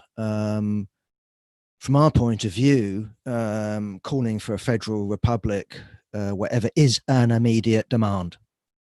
This isn't something that we're looking at in terms of the maximum program. It's in the immediate program, therefore it's an immediate demand. In terms of Engels and our immediate demands, it's not a long-term solution. You know, the question is that we're faced with a concrete question in the here and now, and the working class is required to have its own foreign policy. And the whole point about these demands is precisely they are not, how should we put it, what we're after. You know, we can put forward, for example, a federal republic in Britain, but you want to be in a position of where that becomes an irrelevance. Precisely what our approach should be is that the working class in England and Wales, for example, fight for the right of Scotland to self-determination now, because there's a living Scottish national question, which many of the left couldn't see. And to the extent that you're successful, in re-establishing working class unity on a higher level than mere labourism, it then becomes an irrelevance. That's what you would fight for. You might not succeed in doing that. It's worthwhile noting that the Bolsheviks, as far as I know, didn't have federalism in their not in their program in terms of we're calling for a federal republic after the overthrow of Tsarism, I think until about 1918, after the overthrow of Tsarism and the provisional government. I could be wrong there, but certainly I've been in terms of my ancient reading of Lenin, I'm sure that's right. He objected to federalism. We object to federalism. The question is that it might be necessary in order to cement unity. We're in favor of the closest unity of states. We're in favor of the closest unity of the working class objective circumstances permit. So we're in favor of democratic centralism at a state level. You might not be able to achieve that. Therefore, you look for other possibilities. So, for example, in terms of calling for Irish separation or Irish reunification, that is not a principle. That's an immediate demand given the immediate situation. Engels, if he was calling for federalism in the British Isles, this represents a change for Engels, and Marx had adopted all sorts of different approaches to the Irish question. So previously, Engels, who was married to, in turn, two sisters who were both, militantly Fenian, and he didn't adopt those politics because of his wives, but had called for independence. So here is he shifting in the 1890s to federalism. In the early career of Marx and Engels, they thought that the Chartist movement would liberate Ireland. So this is not a long-term solution. These are not into the mists of the future. These are immediate demands which might not be put into practice, and hopefully they won't be put into practice because we've secured working class unity, and therefore these slogans become irrelevant and have no place in the program. Also, just to think about it, you use the term British nationalism. Again, I think this is a very interesting discussion. Well, to me, the interesting thing is the decline of British nationalism. What we've actually had over the last, I don't know, since devolution, I'm not quite sure. Maybe, James, you could sort of come back in on this question. But what we've had is the re-emergence of English nationalism. We've had the emergence of Scottish nationalism, Welsh nationalism, precisely in Ireland. I mean, again, I'm pushing it, James, but I think that there's been a decline in the British side of it. And there's certainly an emphasis on the Ulster or you explain. I haven't really touched Irish politics for a little while, but I think there's been a change. That's the point. And let us think back to the formation of what we now call the British state.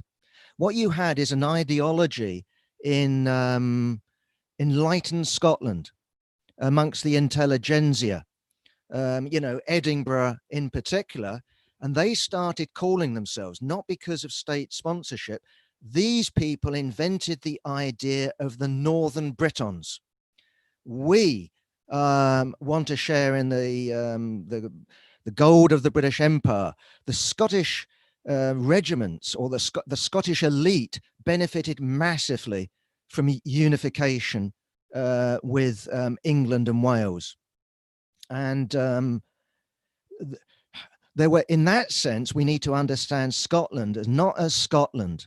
We need to understand Scotland as two systems, two languages, if you want, two nations, pushing it, I know, because it's pre-capitalist.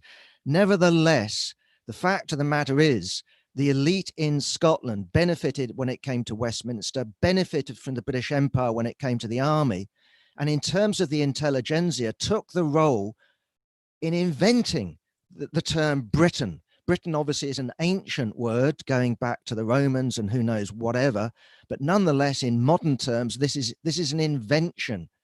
And this to me is the rise of, I call it Britain for the moment, as an imperial power. And therefore, when we look at devolution and the rise of Scottish nationalism, Welsh nationalism, Irish nationalism, the inability of Britain to hold Ireland in the British Empire, to me, this is all signs of imperial decline. And I think that with Brexit, even if they're successful in doing what Mike says, and who the hell knows, i.e. breaking up the EU, to me, we're still dealing with the decline of British imperialism, because if they manage to do a deal with America, this is still a declining US hegemon. Anyway, that's just my thoughts. So interesting comments, Peter, there. Okay. Yeah.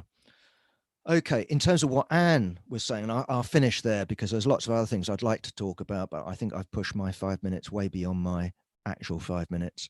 But in terms of what Anne was saying, we haven't concentrated enough on Northern Ireland. And well, to me, what we actually need to realize, and that's something the CPGB does stress, is in terms of our working class project, it isn't looking at Ireland. We look at Ireland because the British working class, or the working class in Britain, better put, needs its foreign policy, and it needs answers for all political questions. But strategically, it actually needs to look, in that sense, the other way. We need to recognize that Britain might have ruled the world's largest empire and been the global hegemon. And therefore, if the Chartists were successful, that can have a significance in terms of the global revolution in and of itself. Now, Britain is nothing other than a medium-sized power. It's a poodle, okay, or the second most important ally to the hegemon. Nonetheless, nowadays, it's a minor power, relatively speaking. Its impact on the world scale in and of itself is fuck all, right? It's fuck all. It can only do anything in alliance with the United States. It cannot do anything independently. Hence the debate in Britain about joining the EU. And in that sense, what we actually need to recognize strategically is our answer, in my view, still lies in Europe. And in terms of a global strategic perspective, in spite of Brexit, we still need to be thinking through working class unity in Europe.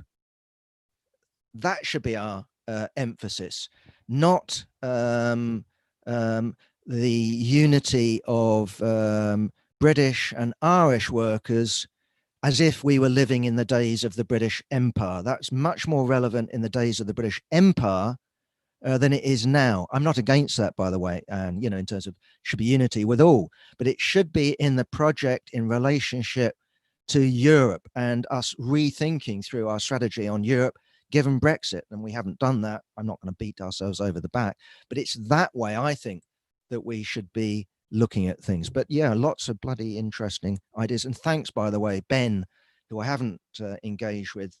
But yeah, all of that stuff is fascinating. We ought to, maybe if I get a second chance, I'll come back on that. Thanks. Thanks a lot. Okay, thanks, Jack. Yeah, I mean, if you want to come back after the James has spoken, then that'd be fine. I've got Jerry Downing and Yasmin Mather to come after James. Would you like to come back? Okay, thanks, comrades. There's really quite a lot there. I've made 10 pages of notes. I promise I'm going to try and be brief, but I'd like to thank everybody so far who's made some, some very interesting points. I'll try and answer them, briefly, and I'm sure they will perhaps develop it more fully in the summing up. Just first of all to Anne. Anne, I think you've rather misunderstood what I said. I went out of my way to say that Ireland had modernized, it had secularized, it was a very different country. And I just personally, through family connections and so on and so forth, I'm very well aware of the way things have changed. Within my own family, people of my generation and my parents' generation were quite strong Catholics. Their children and grandchildren are pretty secular, very, very, really nominal. In fact, in some cases, completely not Catholic. So I think that's important, and I would agree with you that the role of Leo Varadkar, Enda Kenny, and so on, particularly the very sort of self-conscious modernization, which I think became a sort of a type of ideology. If Fianna Fáil represented traditional Ireland, then a la De Valera, then this new Ireland is the Ireland of sort of secular liberals who are proud of their past but are embracing the new reality. And I do think that that's ideologically very significant. Anybody who thinks that the days when a priest could come on the telly and tell people how they were going to vote, or much less in the pulpit, is very mistaken. But sometimes you still see it in some British right-wing publications, and so I'm sorry if you misunderstood that, and I'm very, very well aware of that. So I hope that's clear. I think your point on the Sinn Féin vote is interesting, and I suppose I think there's a contradiction there. My experience directly of Irish politics, when I was perhaps conscious enough to understand it, does go back to the late 60s. And I suppose one of the contradictions I always noted was a sort of republicanism that was also anti-establishment, particularly, big house people, the Anglo-Irish, Dublin 4. In other words, that by being a Republican or voting for Republicans, you were voting against the local elite. And Fianna Fáil were always famous for being able to speak out of both sides of their mouth at the same time on that, of playing the Republican card. So I think that you're right that the national question isn't simply romanticism or even reaction, but it may, for many people have a progressive element in it.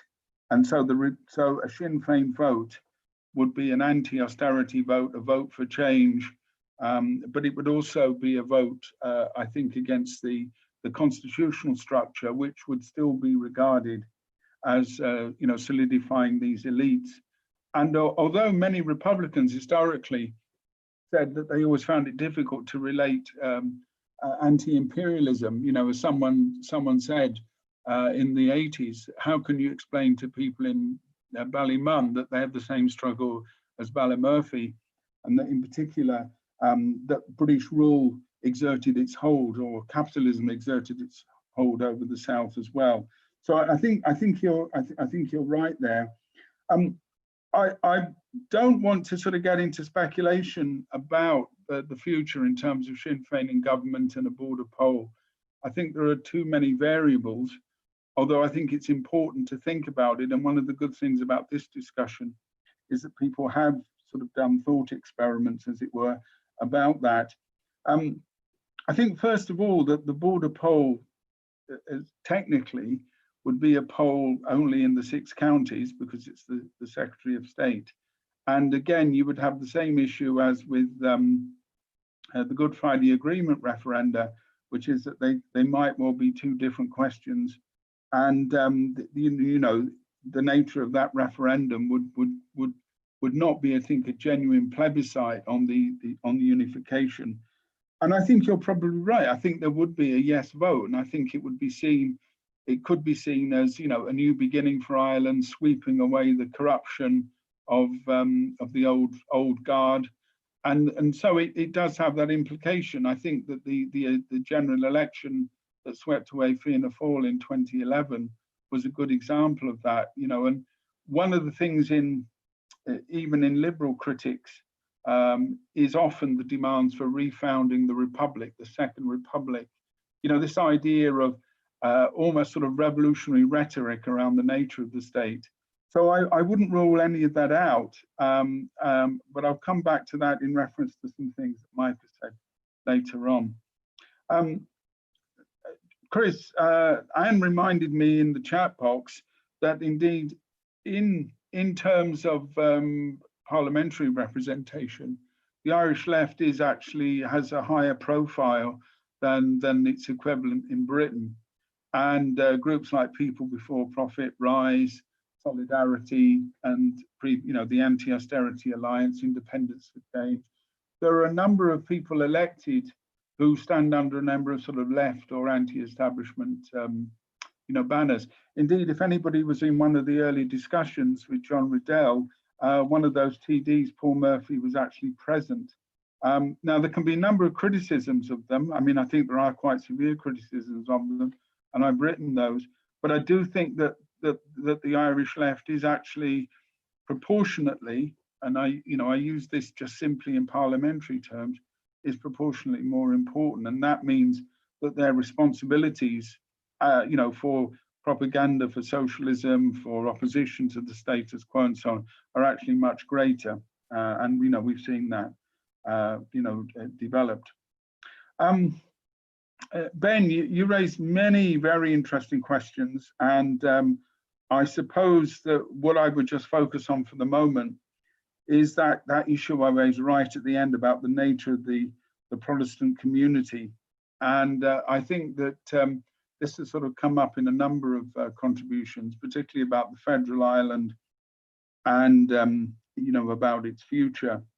I think in some arguments, and groups like the Workers' Party, the Communist Party of Ireland, the militant group historically, the argument was that forms of class politics would weaken its hold. That then, in some cases, became concession to the more reactionary elements, so that it went from being an attempt to sort of win them over to being actually positively pro-loyalist. And this is where I think the question that Jack asked about Ulster nationalism, and Ben made a little response to that in terms of the work of people like Tom Nairn. There was definitely a view emanating from the 70s that the ideology of sections of the Ulster Unionist or the Unionist population of the north of Ireland, that this could take the form of nationalism. Indeed, if you look at the cabinet papers, Merlin Rees is talking about this, and I haven't been able to get into them because of the lockdown, but there is an argument, I think, that sections of the British ruling class even saw the possibilities of what they called Ulster nationalism as a counterbalance to republicanism. And certainly I think that is an element. But one of the points I was trying to make is that the material basis for that, particularly in sections of the working class, because of the decline of industry, and indeed the relative sort of shift in social position of sections of that working class, that form, I think, is now much less coherent. I mean, a good example of this will be a campaign which may get underway in a couple of weeks in opposition to the Brexit settlement, this thing, the border in the Irish Sea. And although sections of Unionism have muttered about it, the talks for a demonstration and civil disobedience and so on, I think that essentially, it's not able to muster those forces.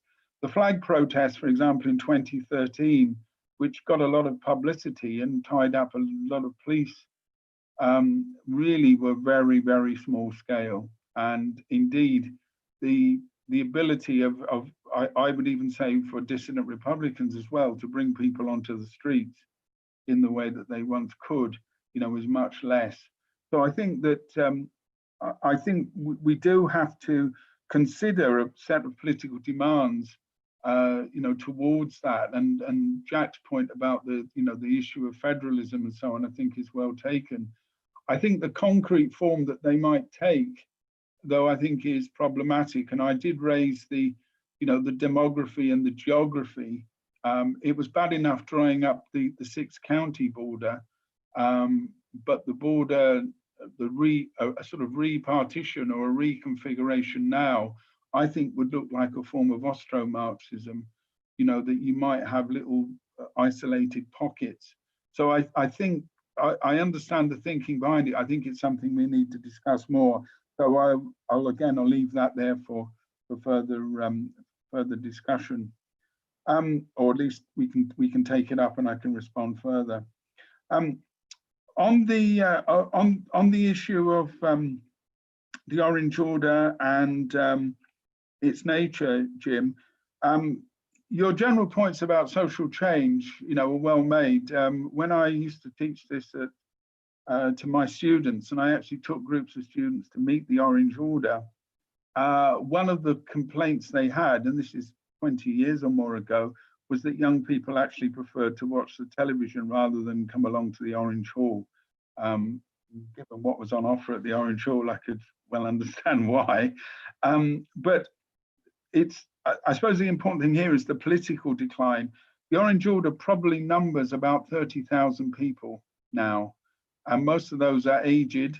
Indeed, the last Orange demonstrations I saw in Belfast, probably about 5 years ago now, but the lodges were very small. Many of them were quite elderly.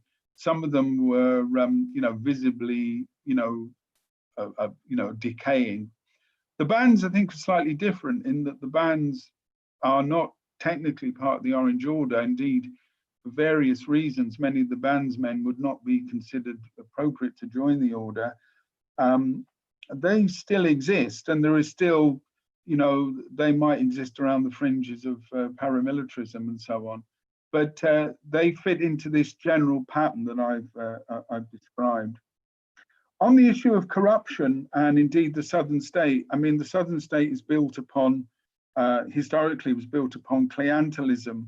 And although there's a big debate about its nature, I think, as Mike McNair makes the point, corruption and that type of form in capitalism is well established. I think also because of the 26 counties sort of almost semi-colonial position in relation to the multinationals, that it is rather like one of those states where outside interest, big companies come in, they distribute the largesse, they build up, a clientele, they've got politicians in their pockets. I mean, if that happens in Britain with various Russian interests, then you can be pretty sure it happens in Ireland. And again, my own experience is that sort of pattern is quite widely established there. I thought Mike's points were quite interesting. And again, I did touch on a number of things at the beginning, which I thought should be considered. And I think Mike has made some interesting remarks, particularly about the impact of the economic crisis and the rise of nationalism and indeed what we might think of as nationalist populism. I reserve my comment to the end about the perspective on the EU. I think it does have a certain validity. And then I think a small state like Ireland has to decide where it's going to go. In many ways, the turn towards Europe, the appeal to gallant allies in Europe, as the phrase has it, always has the drag factor, the reality of economy and society and so on, pull Ireland back towards Britain. So I think there's a paradox that in many ways popular forms of nationalism are quite strong, but they're also linked then with the penetration of the British retail market, and also, I think, general political influence in Britain. I think Comrade Anne there is sort of, has moved between the two countries in the last 30 years or so, would be very well aware of this, that that most Irish people are familiar with British politics, and most people who take any serious interest in politics will follow events in Britain very closely, much more so than is the other way. So, a small country in a power bloc which is starting to disintegrate will have to look around. It will be like one of those little Italian city-states at the time of Machiavelli, wondering who its client, its patron can now be. And I think that one of the possibilities is that Dublin will move back towards Britain should the EU go into that sort of crisis. I think that the tendencies, just simply the geographical tendencies, and then the strategic points that Mike makes. There's also the role of the United States, which I'd left out, but the United States, both through the peace process and also because, again, Ireland has a different relationship to the United States than Britain. In the popular sense, there is a more pro-American orientation. That's historical, it's through family connections and so on. So a type of new British-Irish relationship under the umbrella of the United States, isn't impossible. There's even been arguments, and it's partly in relation to the North, that Ireland might rejoin the Commonwealth, and so on. So you could see a sort of, a Good Friday Agreement Mark II.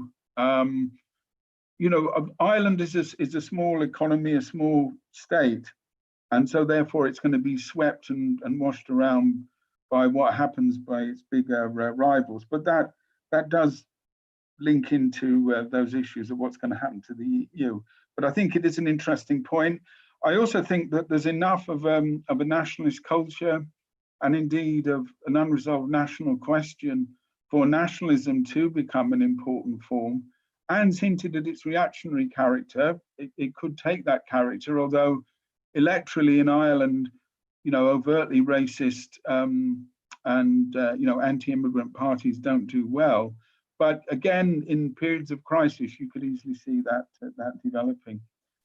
Anyway, I think I've spoken for a little too long, so I'll throw it back out and then try and take up some of the other points when I sum up at the end. So thanks, comrades. Thanks, James. Okay, so I'll call Jerry Downing, please.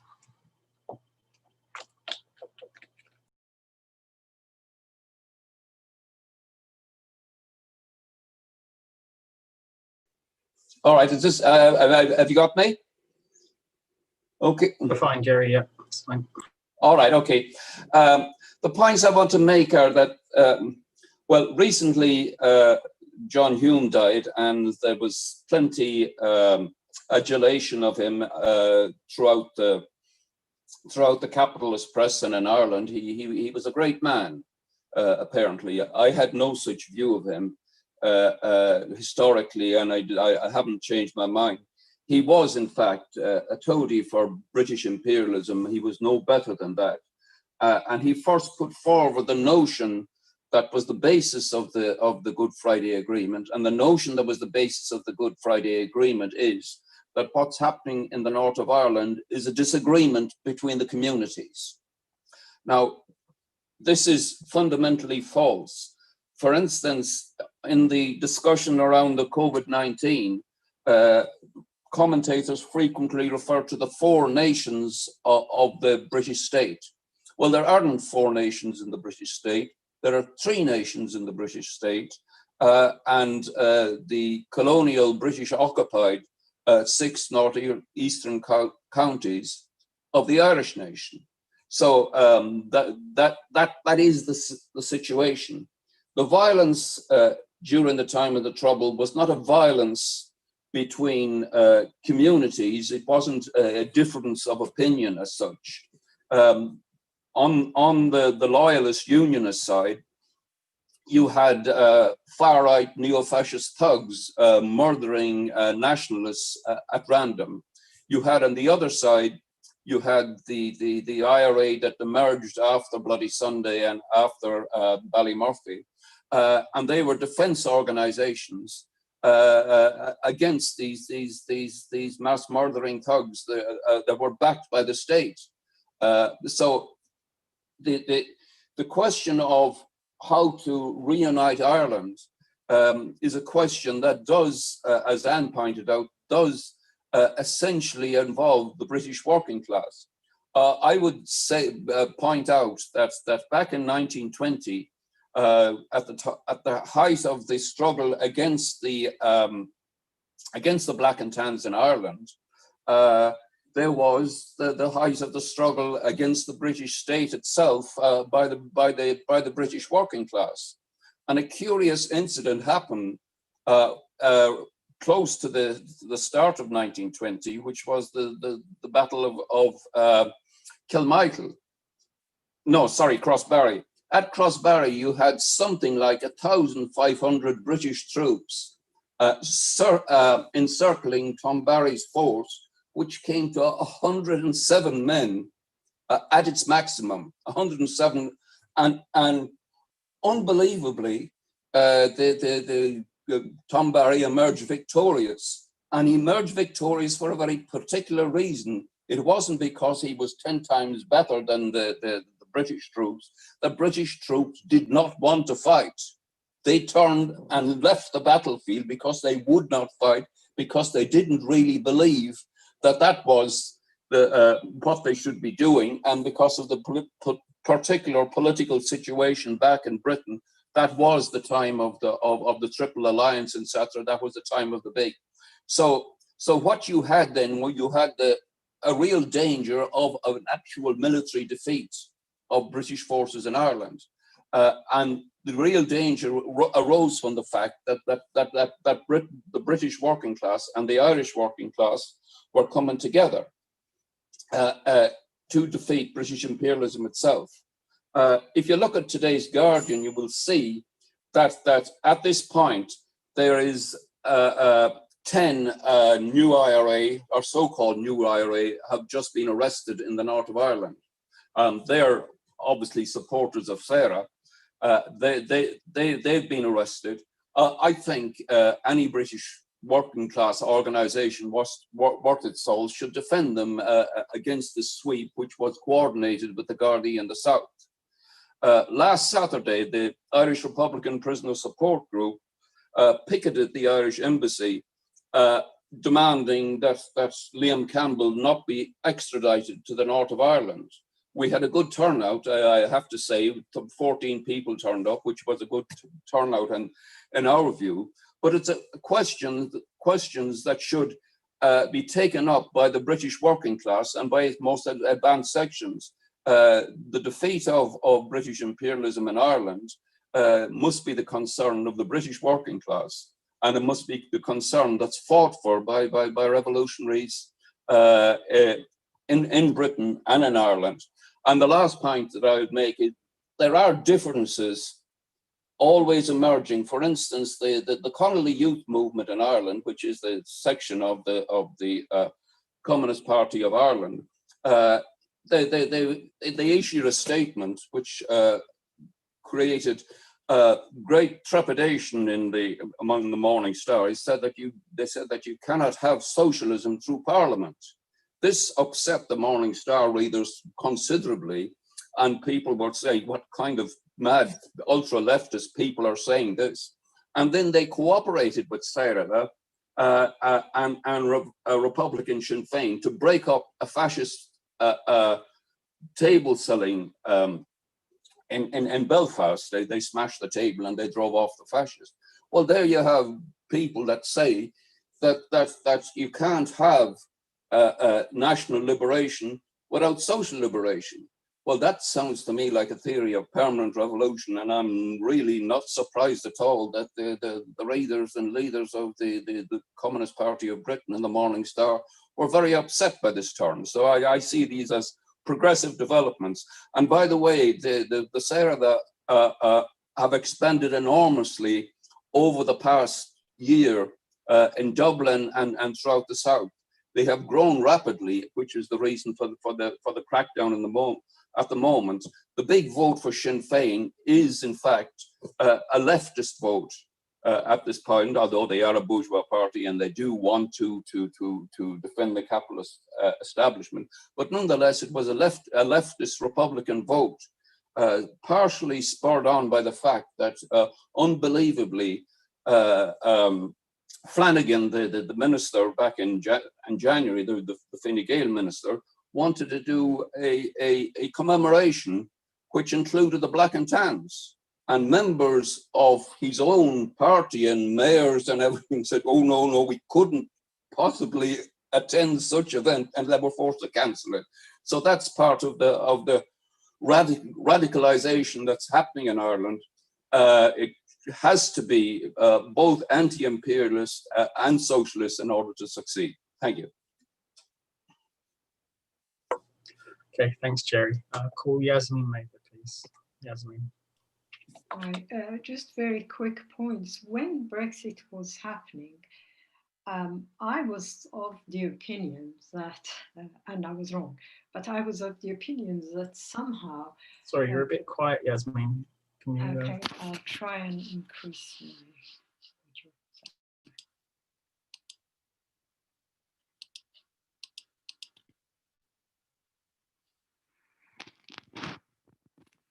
Is this any better? Sort of. Okay. I think when the whole debates about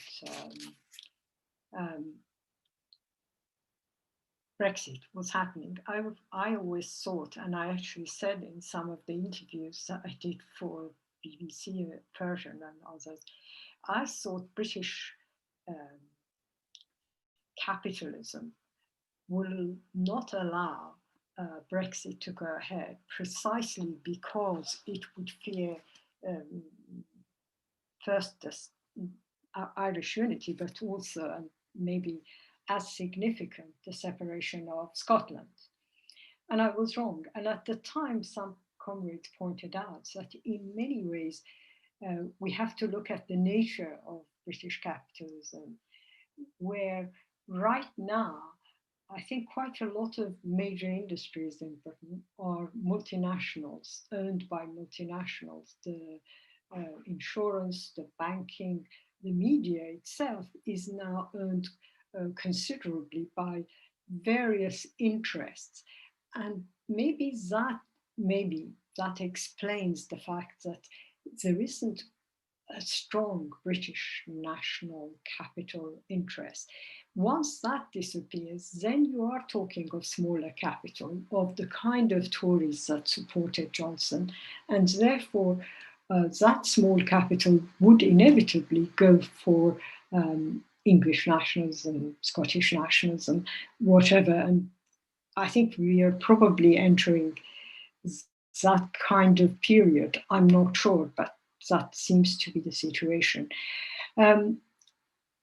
It has consequences because I think we are looking at a time when the popular vote in Scotland is now for separation. I can't see it not happening. I can see the British state trying to delay this. I can see the difficulties, the legal difficulties for Scotland to go and organize a referendum without the consent of Britain. And I can see that the EU might not take an independent Scotland, which is the main aim of Scottish separation, presumably. But having said all that, I think we are looking at a time when that will happen as well. And all of this leads to a situation which, whether you like it or not, is actually creating a lot of joy in the third world, especially former colonies of Britain, in India, in Pakistan, in Iran, in lots of other countries. Britain is known for creating separation, creating artificial states, creating divisions deliberately for destruction of existing countries.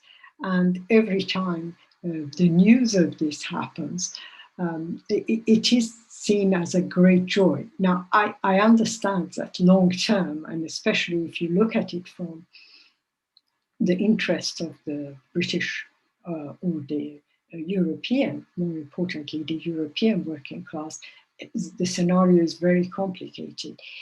But I think, again, we have to look at a period coming post-COVID where the weakness or the crisis of especially Anglo-Saxon countries, not just EU countries, but mainly Anglo-Saxon countries, will not necessarily be a bad thing for the international working class. I'm not saying that it would lead to revolutionary situations, but this dominance of the United States and Britain as its most important ally has played a significant role on the international scene since the Second World War, and in particular after 1989. And maybe if we are to, if you like, look at the whole political scene as a new, fresh, with a fresh map, and maybe beyond some of the current situation, all that weakness, I'm not too worried about it. Thanks. Okay, thanks, Yasmin. Going to call back Anne McShane. I think comments now need to be kind of limited to a few minutes because we're coming towards the end.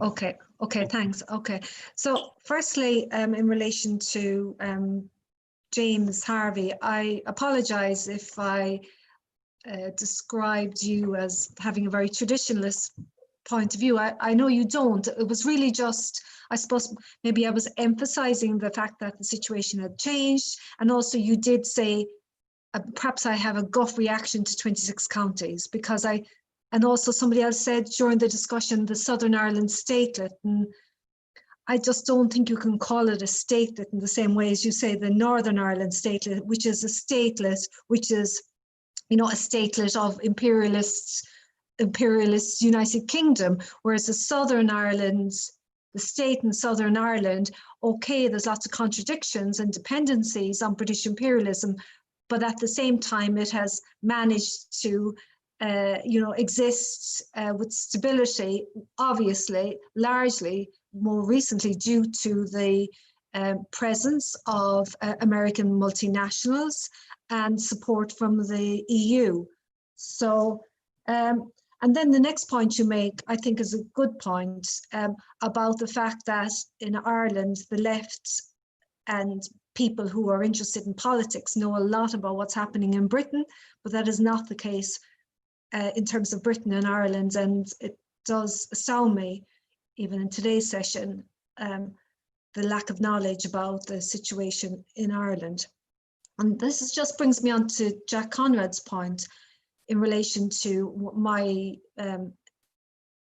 argument for a united working class movement in Britain and Ireland, or I suppose a united working class response and programme. And I agree with Jerry on this. I think it's extremely important for the British working class, even if it's a Scottish, Welsh and English working class, to have a progressive policy towards Ireland and to have demands for democratic self-determination and to consider the situation in relation to the interaction of the peoples of both islands. Because I agree we should look, for a European working class movement. I agree that we need the largest possible geographical unity of the working class, but you can't just simply look to Europe and ignore Northern Ireland, because it isn't, John, a foreign policy. I mean, it's part of the UK state. So I think I think it is a problem. I mean, for instance, I think earlier was raised Ben Cousins raised it about the Northern Ireland Labour Party. So I've come across the Northern Ireland Labour Party at the Labour Party conference, and they have, whatever it is, 2,000 members, and they wanted to stand in the elections in Northern Ireland, and they were prevented from doing so. And I raised the question with comrades in Britain, what did you think about this question? And I would be interested still to know about it. There was also a Labour Left Alliance meeting on Northern Ireland, on the Irish question, and that was a very interesting debate. What should the relationships be? What should the Northern Ireland Labour Party do? Should it stand in British elections or not? So I think that those questions have a concrete manifestation and cannot really be, sidelined. The two last very small points.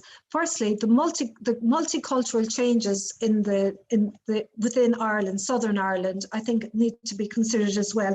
There's 0.5 million non-Irish nationals living in the south of Ireland, which is about 12% of the population.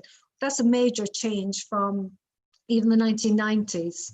And that's had an impact on Irish society, and also had an impact on attitudes towards migrants, which are not all positive. And I think some of them find reflection in Sinn Féin. Supporters of Sinn Féin can be either left-wing progressive or right-wing small-minded nationalists. So, and you can see that reflected in the politics of Sinn Féin TDs and the splits and the divisions that have happened within Sinn Féin. And the very last point, I think, for the multinationals, Ireland remains, I would say, an important stepping stone to Europe. And there was concern over Donald Trump's, demands for US industry to return to that side of the Atlantic. And I don't know whether that's, I doubt that will happen. But I would say that provides some degree of security, particularly as a lot of those companies which have continued operating during the pandemic produce medical equipment and testing equipment and other, they're called primary frontline workers for that reason, and may provide some degree of economic security during this time. And thank you.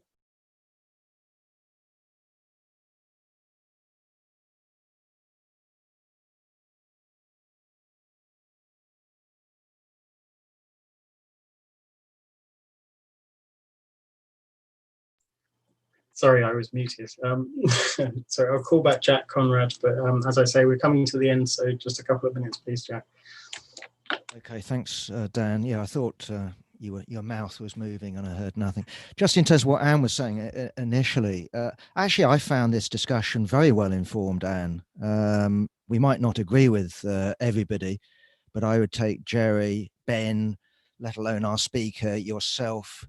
I'd actually say you know a great deal about the subject, and I haven't heard anyone actually come out with anything stupid or mind-bogglingly ill-informed. So okay, in terms of foreign policy, well, we are talking about Ireland, and I don't want to get into a semantic dispute, but the point would be, I actually think that if you take the CPGB compared with any other foreign country other than maybe Iran for particular reasons in terms of what we cover, we give extensive coverage to both the North and the South, not least with your writings and Comrade James's writings, as well as other comrades. So of course Ireland is important to Britain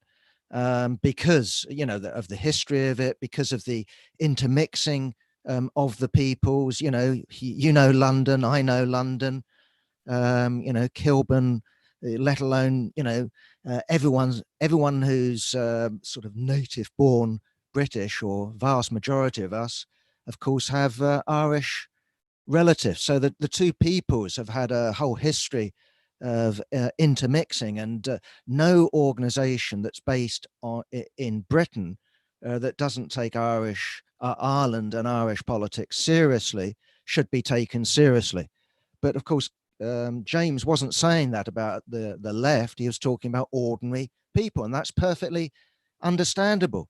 You know, why would given the weakness of the left in Britain, why would they say, oh, there's a new prime minister in Ireland? It doesn't have the same impact, especially given the political level of Britain. You know, we've had a recent general election where the Tories returned, and they returned on the basis of Brexit, as opposed to those damned Irish or something along those lines. So yeah, we do take Ireland seriously, and we ought to take Ireland seriously. Okay, look, James raises the question of federalism, and I actually think we need to think this through, because precisely time has moved on, and we've not only had Good Friday. I know if you walk down the streets, I haven't been to Northern Ireland for a good few years, but I don't think it's changed. I.e., if you walk down the streets, you've got, is it peace barriers, aren't they called? I mean, you know, bloody huge towering constructions that divide streets. And that isn't some sort of weirdy exception. It's like being in Berlin, you know, pre-89, except throughout the city. This, I'm talking about Belfast. And you can walk down streets and you know where you are, because either they've got Irish tricolours, you know, including on the, you know, paving, you know, curbs of paintings. Anyway, you get what I'm saying, or red, white and blue. It's extremely divided, and the so-called peace process has actually embedded that division. Nevertheless, in terms of the demographics and everything else, we've gone from a situation of, what was the figure, James? 2/3 British, Irish, Protestant, call it whatever you will, to more or less now 50-50-ish. I don't know, but it's certainly something like that. And clearly we need to actually take that into account, not least with border polls, you know, which could be a real distinct possibility. Who knows what will happen? All I was going to say in respect to what Jerry was raising. Okay, so there's how many nations in Great Britain? Okay, so for you, there are the English, the Welsh, the Scottish, and the Irish, except the precise problem is, I don't know what the figure is, James, but 1 million of them in the statelet of Northern Ireland don't think they are. At least half that population don't think they are. Now, you can insist that they are.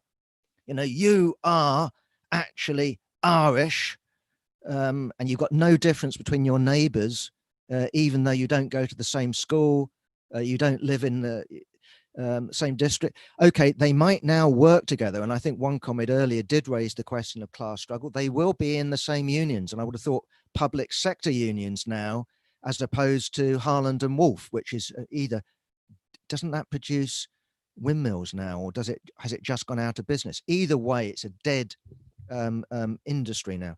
Okay, so I do think that we do need to actually address, whatever you want to call it, Jerry, the Protestant question, the British-Irish question, I would call it, that has to be addressed. It cannot be swept away. The idea of Irish reunification on the basis of bayonets is not a working class solution. So we do need to think that one through. And on the question of should the Labour Party organise in Northern Ireland, I think that's a discussion that's worthwhile having. But my emphasis, again, is the communist perspective. And I'll finish with this, not because I think it's a solution, but it's merely an observation. When I joined the CPGB back, well, I joined the YCL, so forgive me, but that would be 1968-69. I actually joined what should have been called the Communist Party of Great Britain and Northern Ireland. Northern Ireland was a district with Betty, what was her name? Can't remember. The leader of the civil rights movement. Sinclair. Betty Sinclair, wasn't she also president, I think, of either Belfast Trades Council? Anyway, James, you can come back on me. But she was a member of the CPGB, and they only merged Northern Ireland and ERA, Southern Ireland, when the Troubles began. And that was in order to offload Ireland. So that that's what the officials did, offload Ireland. So they're offloading responsibility for what their comrades do there. That could be seen as good, but I think it was just a question of we don't want to know these troublesome Irish. Let's get rid of that question, hand it over to Dublin / Belfast. Anyway, lots of things to think about, I think. Okay, thanks, Jack. Yeah, I'm sorry for overrunning, but we've had a lot of speakers with a lot of quite interesting comments. So anyway, I'll call back James now to sum up for about 10 minutes or so, and then we'll end the meeting. Okay. Okay, thanks, Dan, and thanks to everybody who's made a response.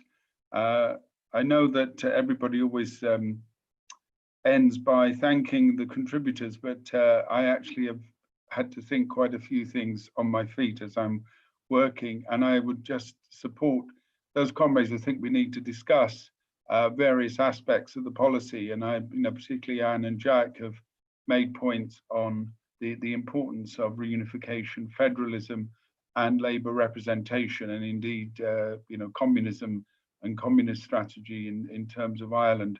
So I think that is a debate that should continue, and I hope that people who've contributed here will actually write articles and really think about it.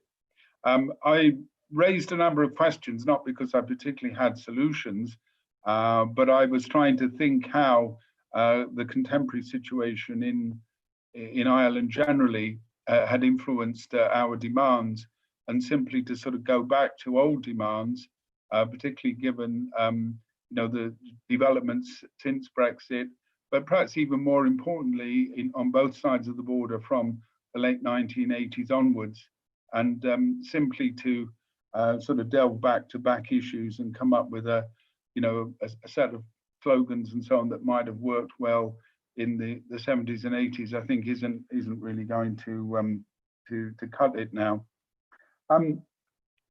I think an interesting thing that came out in a number of contributions is to locate the Irish situation in general in the broader geopolitical and international context, and not only in the sense of Anglo-Irish relations, British-Irish relations, the United Kingdom as a state, British nationalism, but also in terms of the EU, and as Yasmin reminded us, that international context.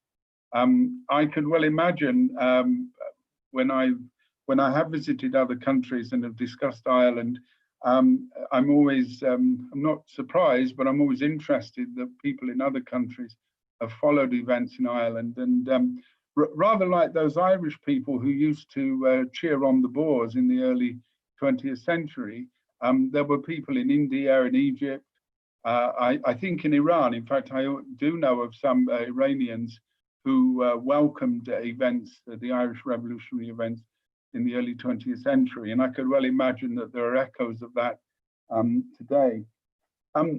I thought Yasmin's point about the nature of British capitalism was an interesting one, and that obviously goes far beyond events in the north of Ireland.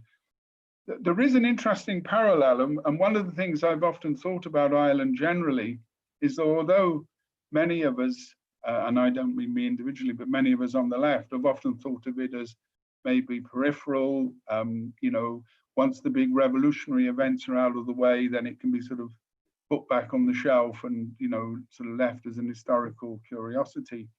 But I think there is an interesting point that many developments in Ireland will often echo, or in a sense pre-echo, what's going to occur elsewhere. So what has happened to British capitalism in relation to the multinationals actually did happen to many of the local capitalisms in the north of Ireland and Unionism. And indeed, there is an argument, Michael Farrell made it very early on, and although it's been challenged, I think it still has validity, that the crisis of Unionism was actually the precursor to the outbreak of the Troubles, both inside the wider Unionist bloc, but also divisions inside the Unionist government and the Unionist ruling class in the north of Ireland. So Yasmin's point about the nature of British capitalism, I think, is an interesting one. I don't have enough information about it, but its impact in terms of then what we might call English or British nationalism, and someone made that as an important distinction, because I think they are slightly different, will then, I think, have an impact on British state policy in Ireland generally. One of the sort of key themes in the discussion was what we might broadly call a working class approach to this policy and this issue. And Jack has argued that the working class movement should have its own foreign policy, that it should, in fact, attempt to show to the vanguard and to the wider working class how a worker state and how a working class movement would govern. Our foreign policy reflects our aims of recreating not only our own states, reforming our own continent, but indeed reshaping the world along democratic and communist lines. And I think the idea then of both the right of self-determination, which is clearly a democratic demand and the basis for any state, to be combined with the idea of the closest union of peoples and then the closest union of states. And I think this is where often there are confusions. This I'm sure will emerge in Scotland, with some comrades on the left supporting Scottish nationalism, talking about the progressive nature of Scottish nationalism, the oppression of the Scottish nation historically, particularly making comparisons with Ireland. And then other comrades arguing that Scottish people should have the right of self-determination, but in the interest of the working class, the union of English and Scottish and Welsh workers, and of course of Irish workers as well, but in freely formed federations, not oppression, then is in a sense a way forward. If I may just end as a contribution to the discussion, and it refers to something that I think came up in one of the discussions on Israel and Palestine earlier on, is the idea that the solution to, quote, the Irish question can be arrived at purely and simply on the basis of Ireland. And it may well be that, as with Palestine, because of its interlinks with the rest of the Middle East, that as with other national questions on the continent of Europe, the interlinks between Ireland and Britain, and indeed Ireland and the rest of Europe, mean that our demands can in a sense be best expressed in that broader context. And that's why the discussion about Engels and Marx's position on federation, I noticed that Mike McNair put a note in about that demand, I think in the 1870s, which is a little earlier than the date attributed to Engels, that idea of the broader federation of peoples and of states, might be one way of posing those demands. But certainly the nature of what has been referred to as the British-Irish population, and indeed the nature of unionism, and indeed then British state interests, which Jerry was quite correct to emphasize, and I hope that I did emphasize it at the beginning, that what we might call the internalist perspective, to see this conflict as simply between two tribes in this territory, which is the way that the British politicians and Dublin politicians did as well. The problem is up there, nothing to do with us, they're all mad, or it's a historical residue and so on. That sort of approach has to be rejected, and both the contemporary responsibilities and the historical responsibilities of Britain have to be, I think, brought into the picture. But it's very clear that what this discussion has thrown up is that comrades understand that changes are occurring, that Brexit is just one of them, and it's a sort of a convenient way of bringing the threads together. But these issues, I think, predate Brexit, and the uncertain world that we're perhaps entering into mean that these questions have to be rethought and considered anew. And I hope that this discussion will be the beginnings of that. Certainly, the comrades' contributions have encouraged me to think about how we might do that and the various ways that I might write and speak about it. So thank you, comrades. Okay, thank you, James. So yeah, thank you for an interesting talk, and I think the discussion was very good as well. So I'd just like to remind comrades that this afternoon we have our second session. That will be Camilla Power answering, did gender egalitarianism make us human? So that will be at 4:30. So hope to see you there. Okay, thank you, comrades. Bye.